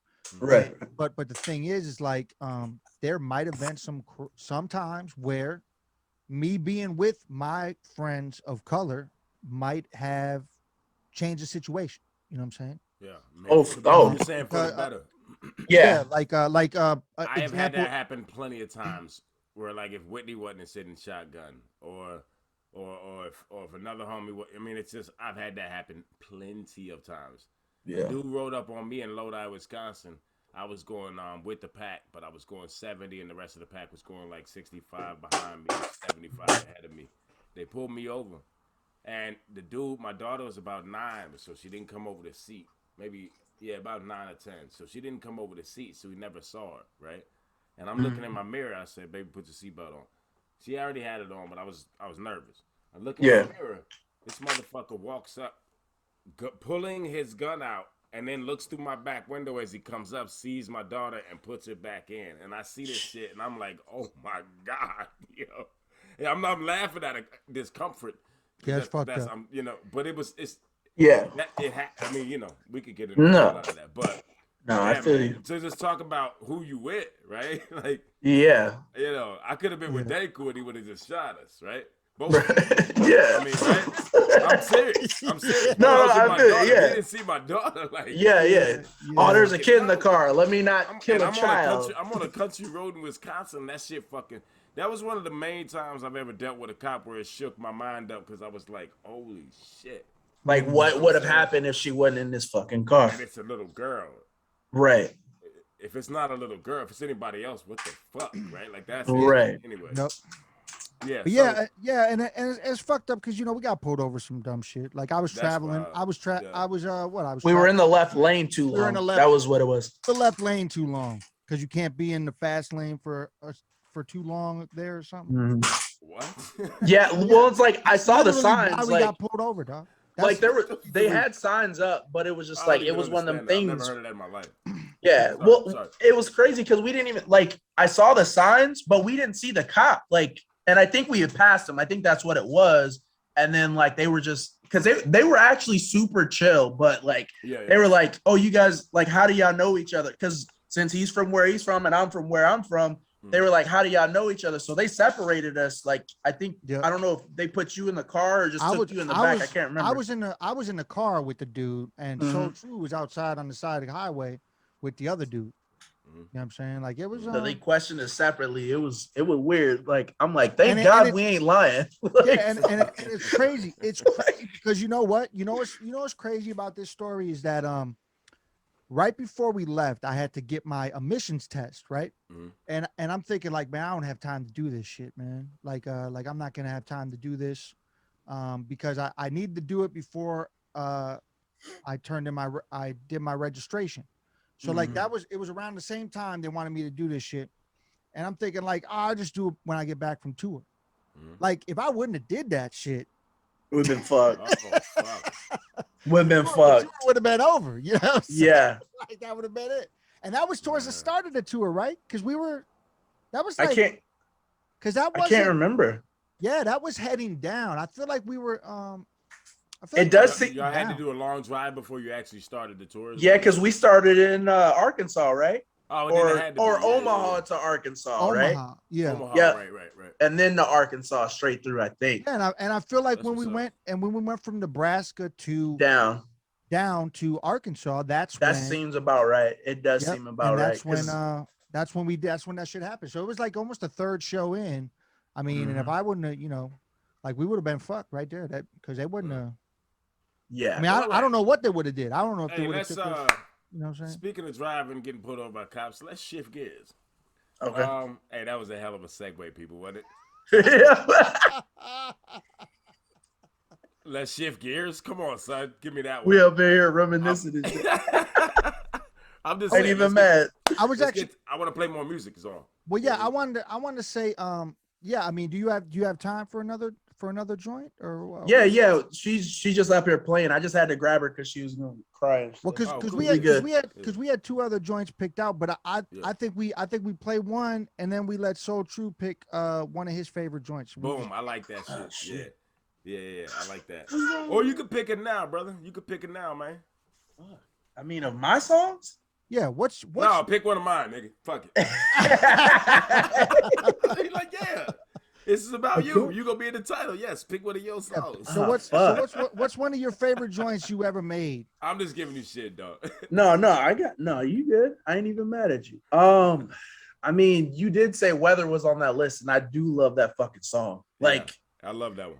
Like that, because the homie that made that instrumental, like, fuck, like, I would like, I miss those days a little bit, like, okay. And I mean, like those, and why? Talk about well, just because, like, I mean, because like earlier on, I was trying to do, like, truth be told, when I think when I started doing the rapping and singing thing, like, when I understood that I could rap a little bit, you know what I'm saying? Yeah. Like, I was like, man, I want to mix the both and just mesh that shit so nice that I just, you know, because back then I was trying to blow up. Like, I was trying to be all over the radio because that was my influence, you know? Yeah. But then, like, Drake dropped out and I'm like, fuck, man, like, there ain't no angle for me on this shit. Yeah. Oh, yeah. No, so kind of, which which my thing is, I know it's two completely different, like, because I can definitely sing better than Drake. Like, I'm gonna just be real. Like, I can sing better than him. Don't ever compare yourself to Drake again. No. But I get that. But no, at the time, no, you're saying exactly because I was only going off of mainstream artists or like anything, you know. Totally understandable. But it's just, I don't know. Like, there were opportunities that, like, some of them were real and a lot of them were fucking fake because there's a lot of snakes in. Like, there's a lot in the industry, but I feel like in the R&B, like, hip-hop shit, like, if you ain't fucking with the right people, there's so many fucking snakes that it's not even funny in that side of shit. Like, for real. And it's like in the Quad Cities, there's a lot of people that I don't fuck with because there are so many snakes in the fucking grass here. And then it's like, there's this dude that, like, went on the BT Wrap It Up tour and did, like, a bunch of different shit. Well, like, that's a joke of a tour anyway, so whoever that is. Right. But I mean, but like when it was like exposure wise and shit, like, and then all that, like, it's like one of those mixtape tours. I mean, it's worse. Is it? I never really to the real, you know. Here's the thing: it's exploitation. With not a lot because they weren't getting paid and shit. They weren't getting paid right. They weren't really touring. Probably doing propaganda, man.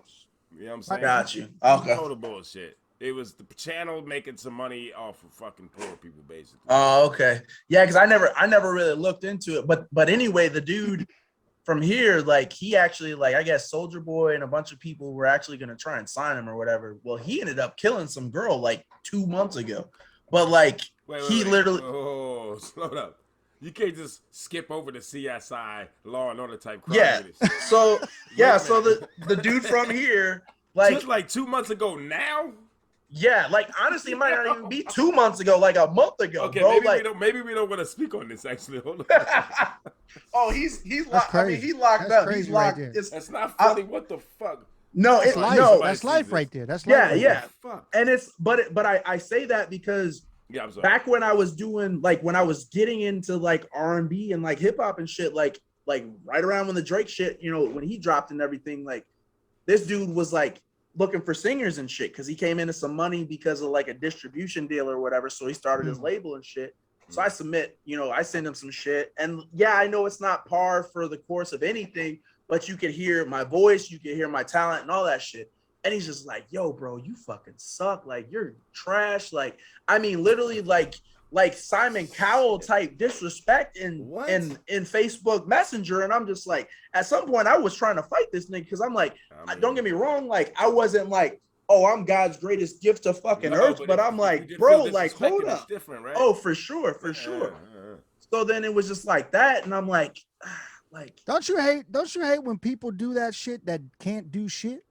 yeah, Oh, and man. really, I know it was one of those I be things having like, to like, oh man, oh you need to do this and this and this. I'm like, oh word. I'm like, you can't do anything. right. Like How you you gonna you tell walk me? like you walk down the street with a limp, motherfucker. Yeah, Straight up. Right. yeah, right. And you ain't even cool with it though. Like Like, I don't see you take a shot and spill on yourself, and that's your best Yeah, trait, son. bitch. right.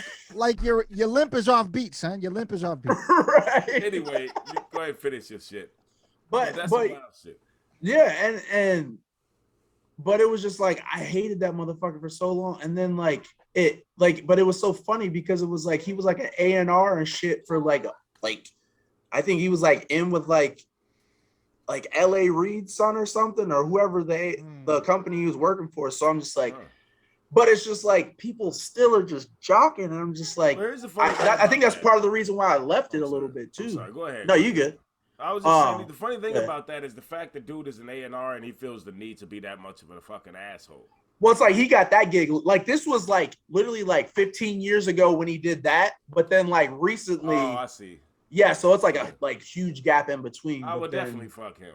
Yeah, no. Oh, by all means. Like I mean, it was the last time, but it was me trying to be the adult. But I'm just like that. I think that's what really pushed me out of that angle of shit was just as much animosity or negativity that I kept.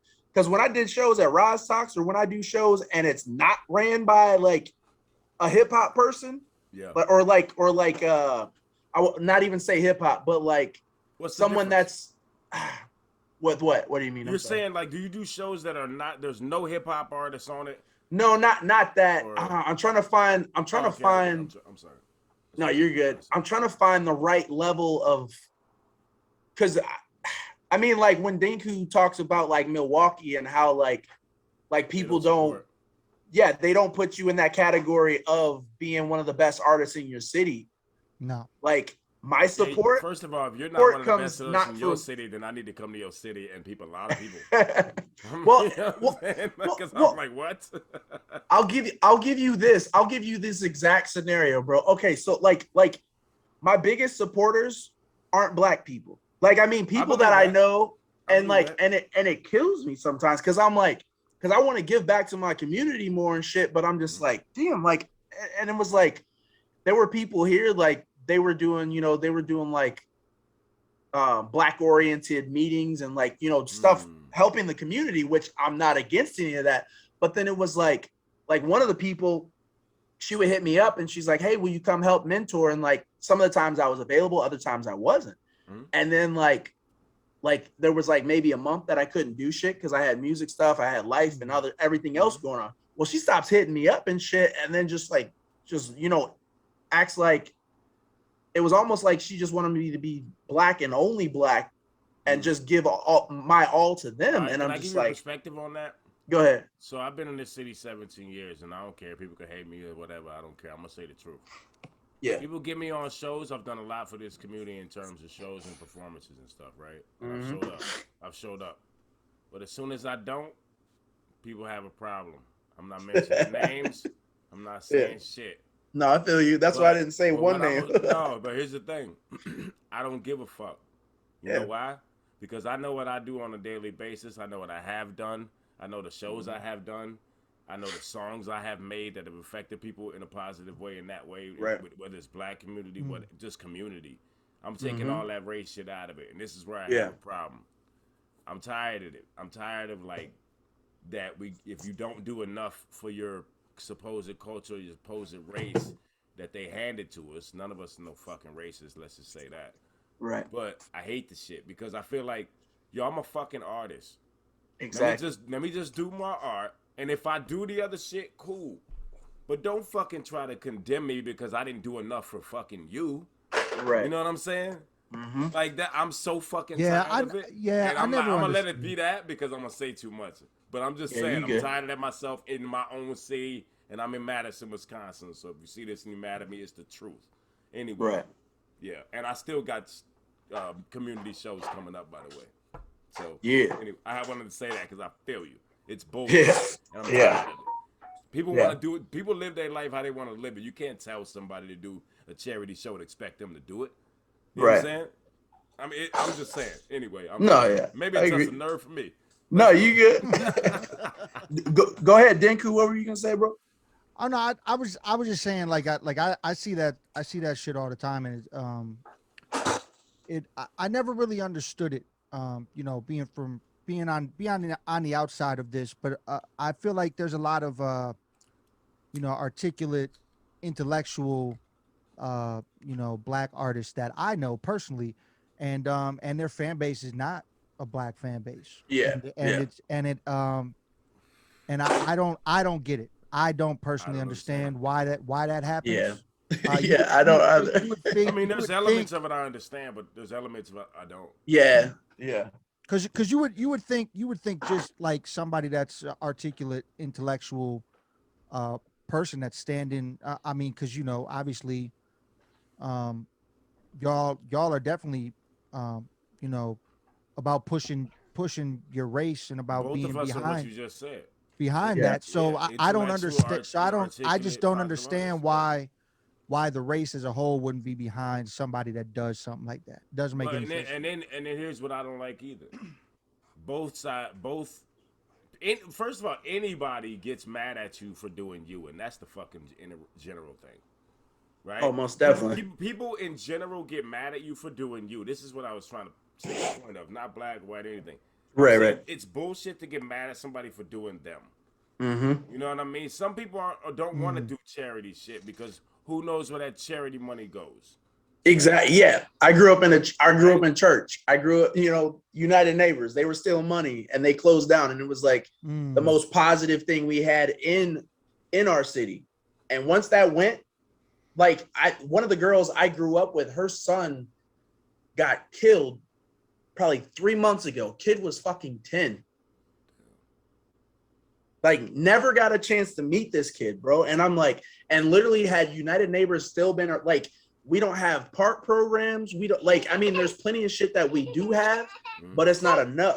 Mila, stop, baby girl, stop.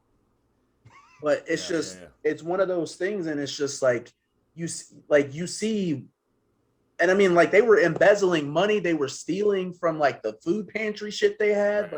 And I mean, it was just years of shit. And I'm like, it was one of those things, like, I kicked it there all the time. And I'm like, damn, like, you were a person for the community and you literally you said, I'm not getting enough for me, so fuck it. And then literally you screwed, baby girl, stop. You literally screwed over a whole generation of kids because of your own fucking ignorant fucking selfishness. Yeah. And I mean, and that's my thing. That's what kills me, because it's like, me, I'm not just about black people. Like, I'm about just what's right for fucking people. And it's like, my thing is, it's like, I'm trying to sit out here and make a difference in the fucking world with my fucking music. Like, that's why I put the messages in the music, because I grew up in that fucking environment. And, my mom still lives in that same fucking house. My mom still lives with schizophrenia and bipolar disorder. My brother, 12 years in fucking prison. There's kids I know that fucking are dying and shit. And it's like, it's just like, we live in a world where we got to go to fucking work while that shit could happen any fucking moment. And we get a text message or a post on Facebook or some shit. And it's like, the motherfuckers that could be out here doing shit that don't have to be at a fucking day job and shit ain't doing shit. And it's like, we over here bending over backwards trying to figure out the right way to do shit. And music, I know for a fact. I mean, I did the Juneteenth event. They asked me to do it a week out. And I was like, yeah, if I'm available, I'm definitely there. And I mean, people saw me do my shit and they appreciated it. And I'm just like, and it was predominantly African-Americans. And I'm just like, and I did my acoustic shit and I did 2 of my instrumental tracks. And I'm like, I connect with motherfuckers. Like, people hear my fucking voice and they feel what I have to fucking say regardless. You should hold on to that feeling instead of the other one, right? No, trust me. This conversation. I definitely try my best to. Because here's the thing, man. People are going to put labels on every goddamn thing. Oh, no, most definitely. You know what they can't put a label on? Is the feeling of your music. You feel me? Mm-hmm. Can't put a label on it. You know what I mean? So Just keep doing what you're doing and focus and fuck them people. Anybody that don't vibe with you, fuck them, man. You know what I'm saying? Oh, well, I mean, that's my. Go ahead. We're gonna play weather. Did we play? Yeah. We're gonna play weather. Play it. Yeah, let's do it. Great track called Weather. Yeah, like the rain, the stars, and shit like that, right? Yeah. Let's play it. Here we go. Track. Let's go.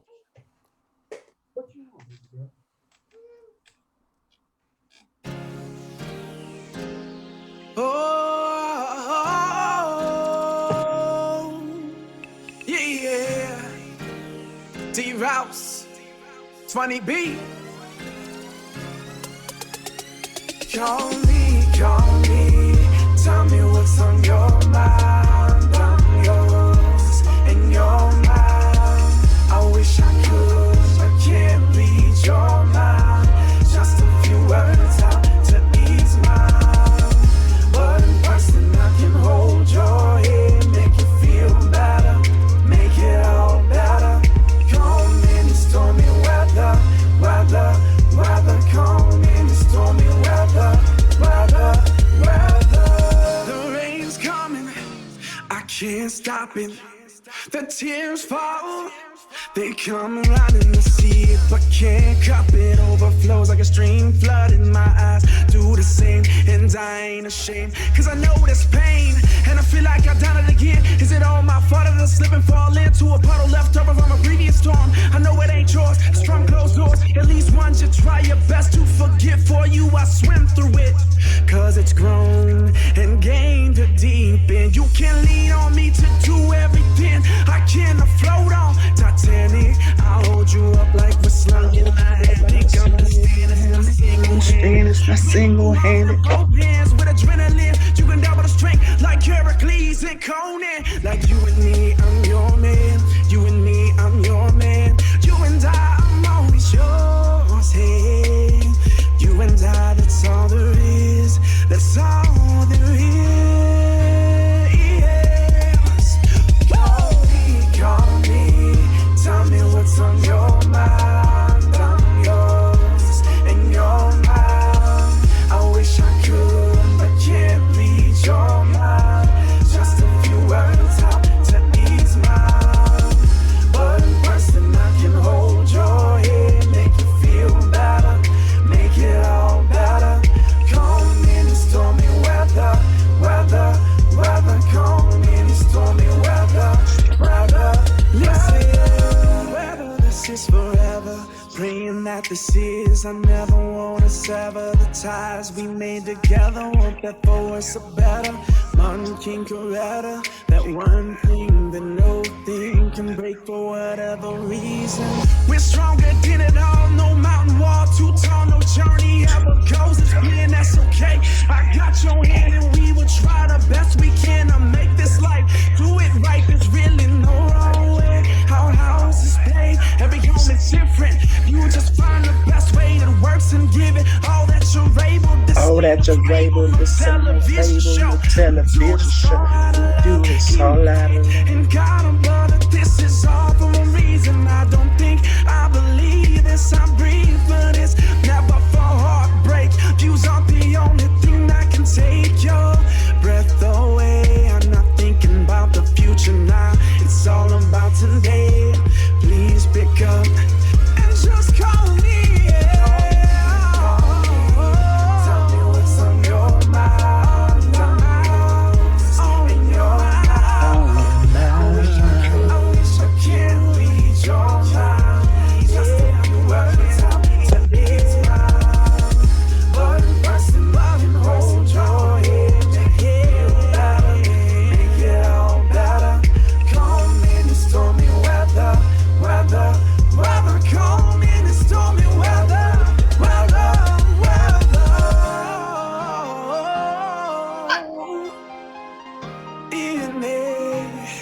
in the weather.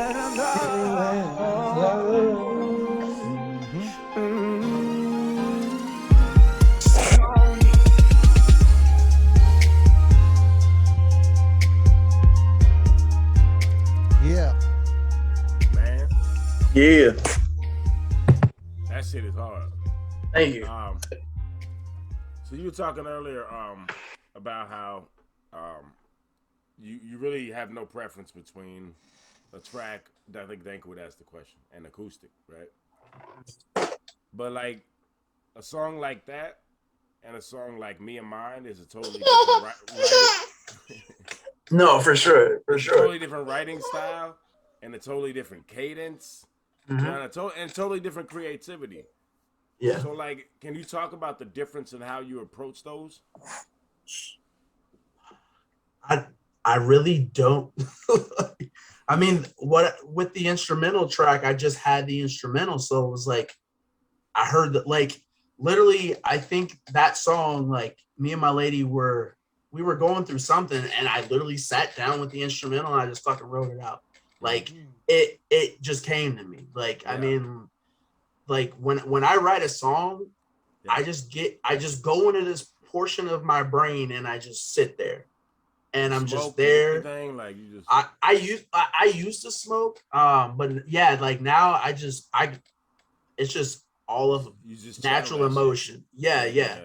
And I mean, like, cause like I'm a big fan of like singer songwriting type of stuff. Yeah. Like, because singer songwriter, you know, I mean, anyone, like, people, when they can write a song, it don't matter what it is, they can write it regardless. Right, I mean, and like, that's something I do pride myself on, is like my writing skills, because I mean, like, you're very good at it, bro. For real. Thank you. Yeah. Because I mean, like, I like Neo, when he first came out, he was probably my.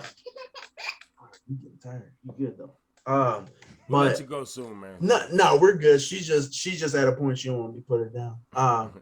But like Neo, when he first came out, like, I was just like, his first album, I was like, bro, what? Like, the man just like, he will write a song just like, I mean, Brian McKnight's the same way. Like, they will just write a fucking hit. Like even there's songs that will never be a hit are hits. And you're just like, how did you come up with this like the songs that I write, I don't know where the fuck they come from. They come from a place God gifted me. You know what I'm saying? Like, because it's like, when, especially if I'm on a like emotional tirade and just I got time to sit down and do music. I mean, there's times where I forced it, like not necessarily forced the song, but I forced myself to have the time.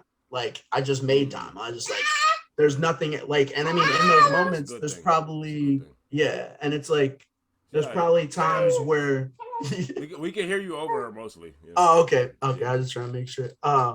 But yeah, I mean, there's times where I know I'm in that zone and I have to do it, because if I don't, like, at least channel it somewhat into that music, I mean, it might just be an unhealthy thought or something the rest of it. Like, even if it's a positive thing, it's still something that just has to get out of wherever it comes from. Mm-hmm. I think she got something to say, is what it is. Oh, she always got something to say. No, that's totally understandable. I think it's kind of what I love about doing this shit, man. Like, we picking apart the process, basically, right? We could have called it picking apart the process, but to me, it was picking apart the passion, because it's like the passion is what fuels the process, right? You know what I'm saying? So, man, you want to play one more? Or you want to just keep it moving, or what we doing? I mean, we can keep moving. I don't, unless you want to play another joint. It's up to you. We've been breaking it down for 2 hours, dog. You tell me what that's you want. That's what I'm saying. I mean, you guys, baby. I'm just asking. That's what I'm saying. No, we good. Yeah, it's whatever y'all want to do. It don't bother me. All right, let's play the last. We got one more track, right? Karma. Yeah, I love this track, man. You want to talk about this at all? Kind of explain where that came from, or? That one actually. So my cousin Munchie Muscaval, he's from the Quad City area as well.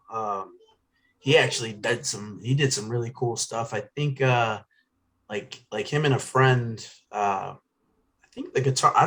Is this the acoustic thing on YouTube? Yeah, the DZ record. Yeah. Okay. Yeah. Okay. Yeah. Because I think Dinku's probably heard the Karma. That's the instrumental, but the one I played is just me on the acoustic. But the like guitar part that my cousin had put together, he wrote, what was it, the first verse and then the chorus, and then I wrote the second verse. And mine, I just fed off of what he was going with, and I kind of just, it just kind of came natural. But yeah, I mean, you'll have to listen to the song for the concept and everything, because it's not my original complete idea, but the second verse I wrote that. Okay. All right. So yeah, let's get into it. This is let's do it. Karma, Soultru. Yep. Yeah.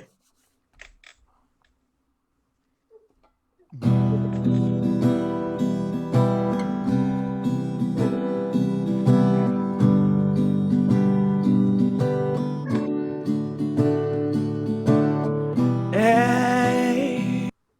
Oh shit. Hold on. You good? I don't really know what just happened. It's all good. Technical difficulties. I broke it. Hey. Right. Hey.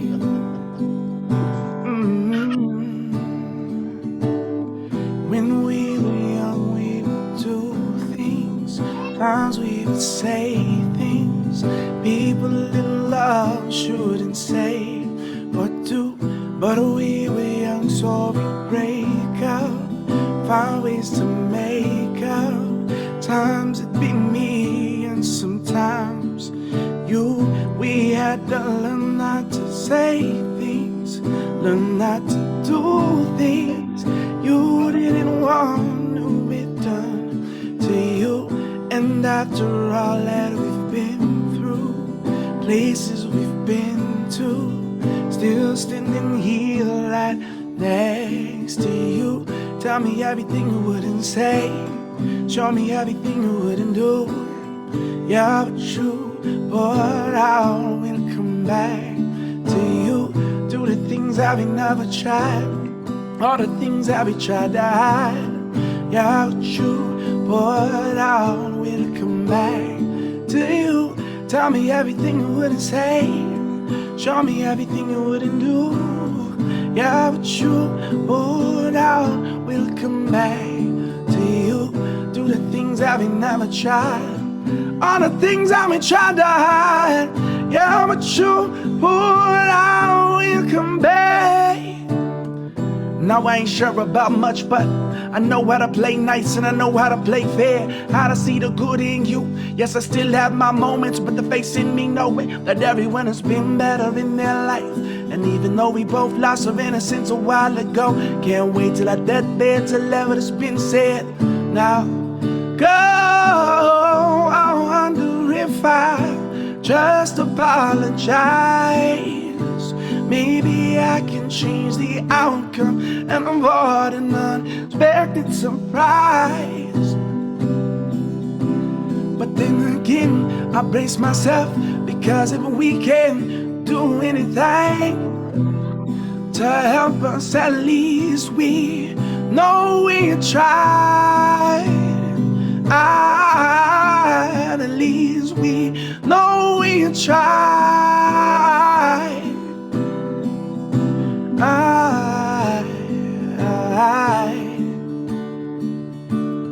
When we were young, we would do things. Times we would say things people in love shouldn't say or do. But we were young, so we break up, found ways to make up. Times it be me, and sometimes you. Yeah, yeah.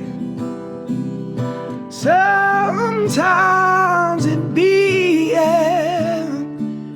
you.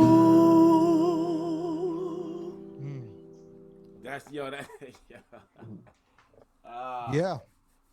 Man, that shit is so fucking soulful and like impactful at the same time.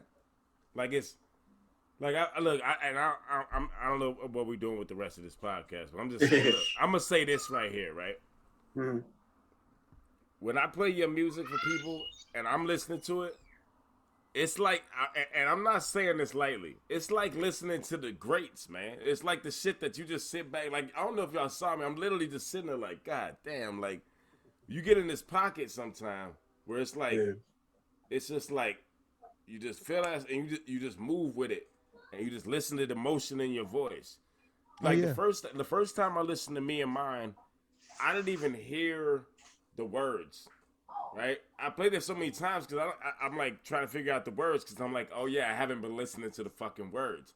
I've just been feeling the fucking vibe of the song, and you know what I mean, and the way you match the acoustic and your choices, and the way you drop off in melody and come back with a different melody, and then flatline it a little bit for the outro. Like that shit is crazy to me.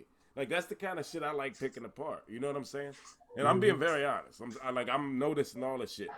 I'm not explaining it how there's some people that are like music people that, like you say, you don't know how to read music. Yeah, I don't know none of that shit, no training. No, I get you. Yeah. I get I don't you. know how to explain it that way, but what I'm saying is like some incredible shit, man. And I'm not playing. Like I'm serious. No, it's very incredible music. I'm sorry. I do remember. I'm excited. And I do remember. No, I appreciate it for real. I really man. do. Yeah, I do remember the instrumental version of this. Because I'm pretty sure you performed this on tour over the instrumental version. Yeah, probably. Runs we did. But I love the acoustic version. So the thing is like, yes, like Ram touched on, amazing voice, incredible songwriting, great songs. Do you think?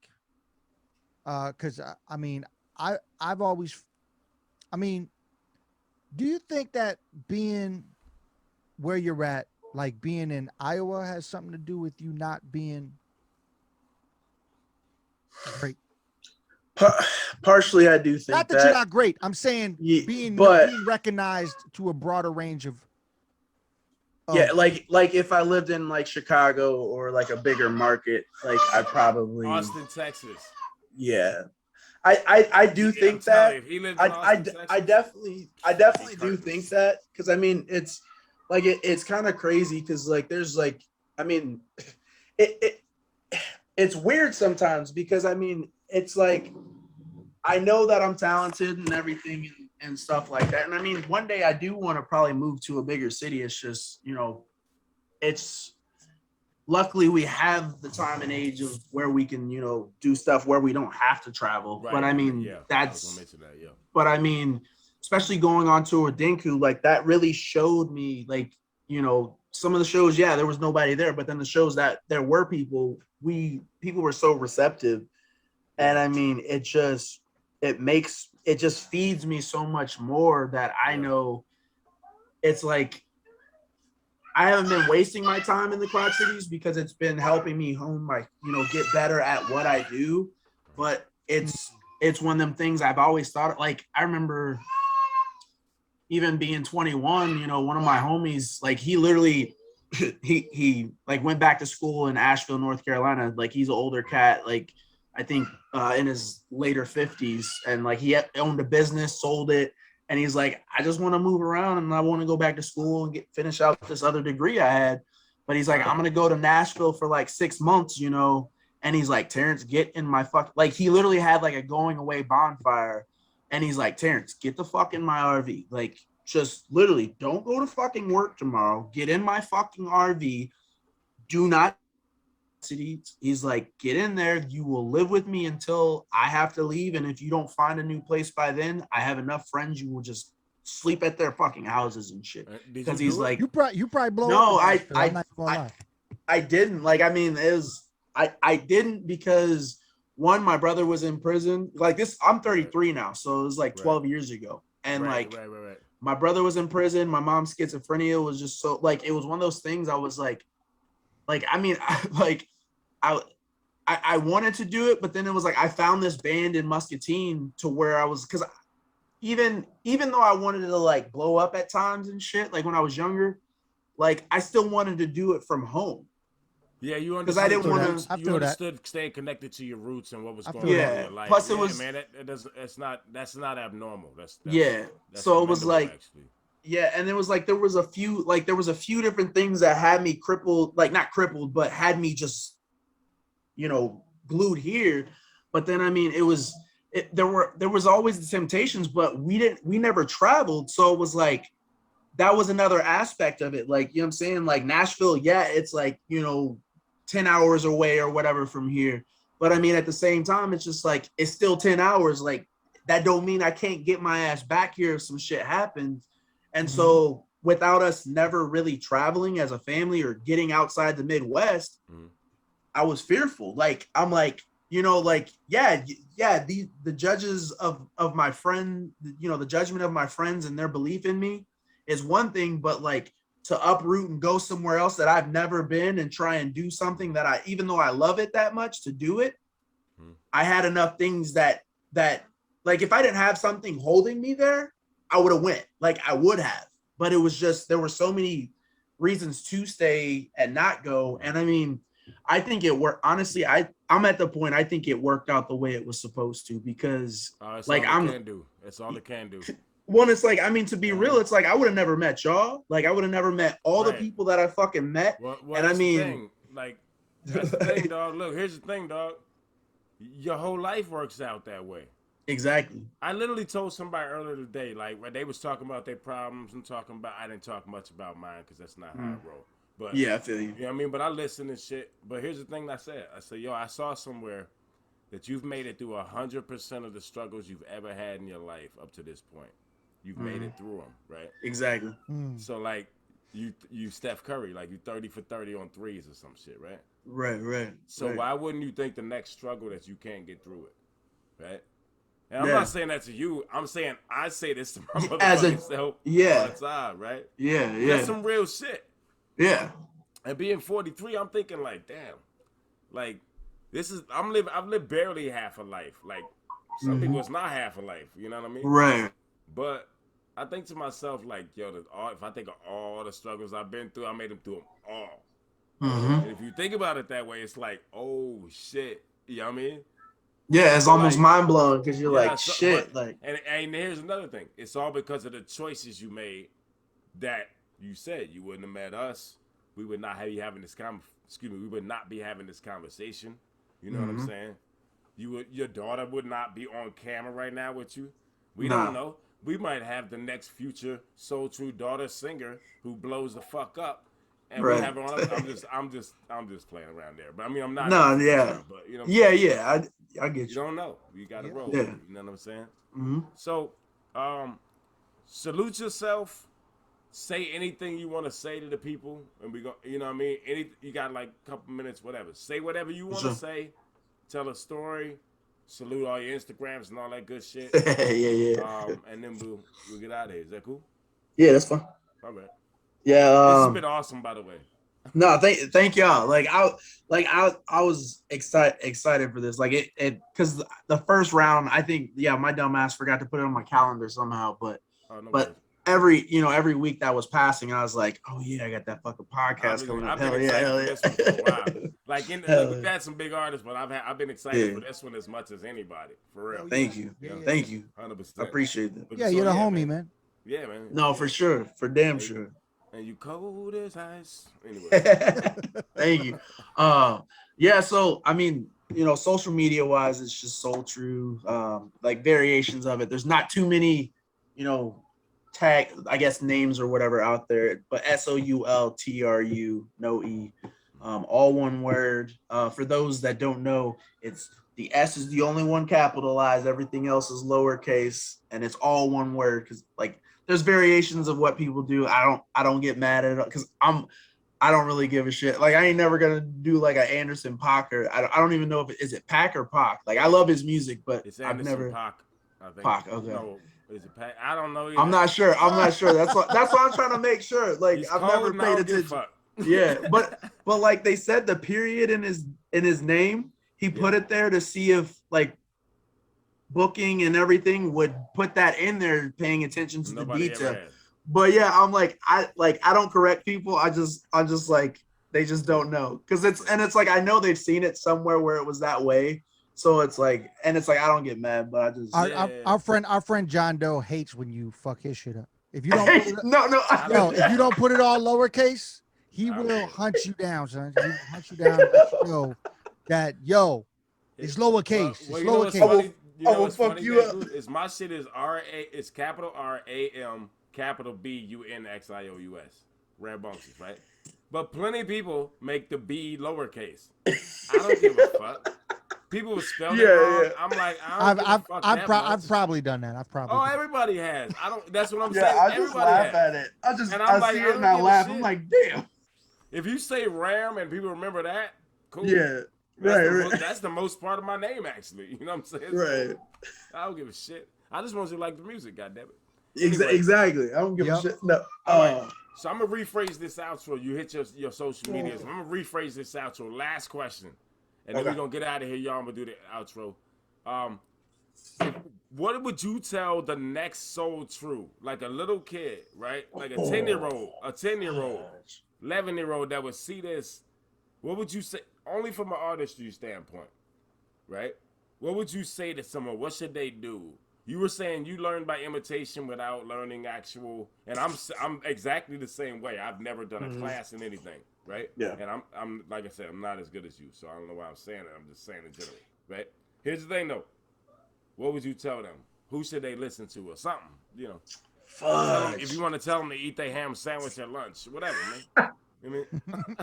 All right. I mean, I'm gonna say, if there's something you love, just stick with it. You know what I'm saying? Like, and just get lost in it and enjoy that shit. Because I mean, like, if I would have picked up a guitar 10 years ago, I mean, let's be real. If I had a guitar at the same time as I started singing, like, there wouldn't be no like Iowa Soultru. I would have been gone a long time ago.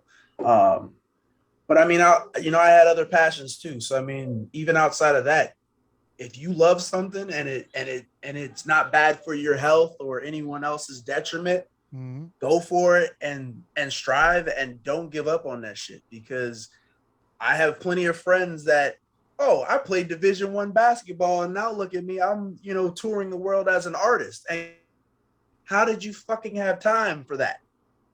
Those people find time for their passions and they find time for the things that they love in their life. You know what I'm saying? And I mean, I went to work off of 4 hours of sleep. I mean, I wouldn't recommend having only 4 hours of sleep every day, but that's sometimes we can miss. So yeah.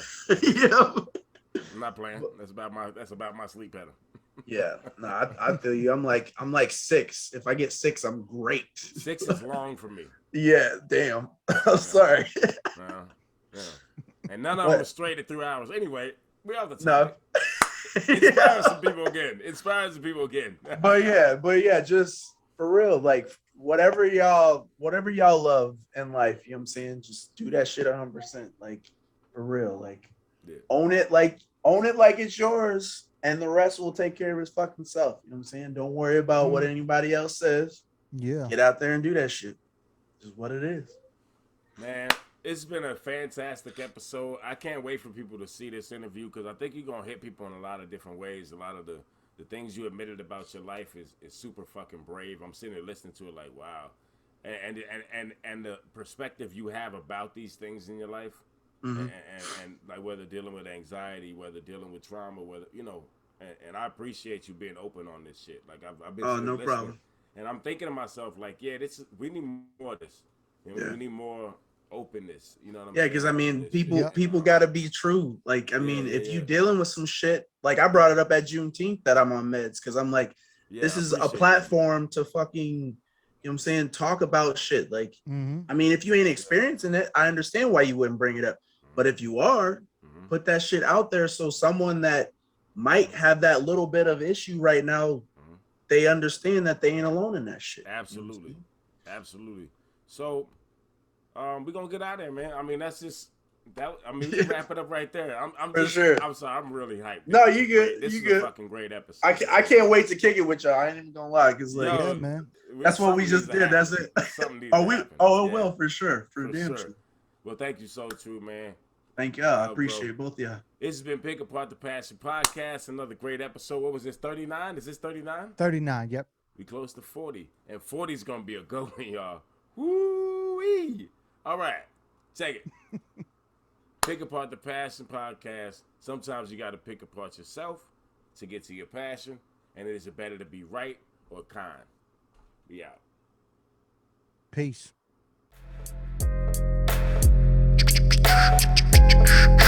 Pick apart the passion. Pick apart the passion.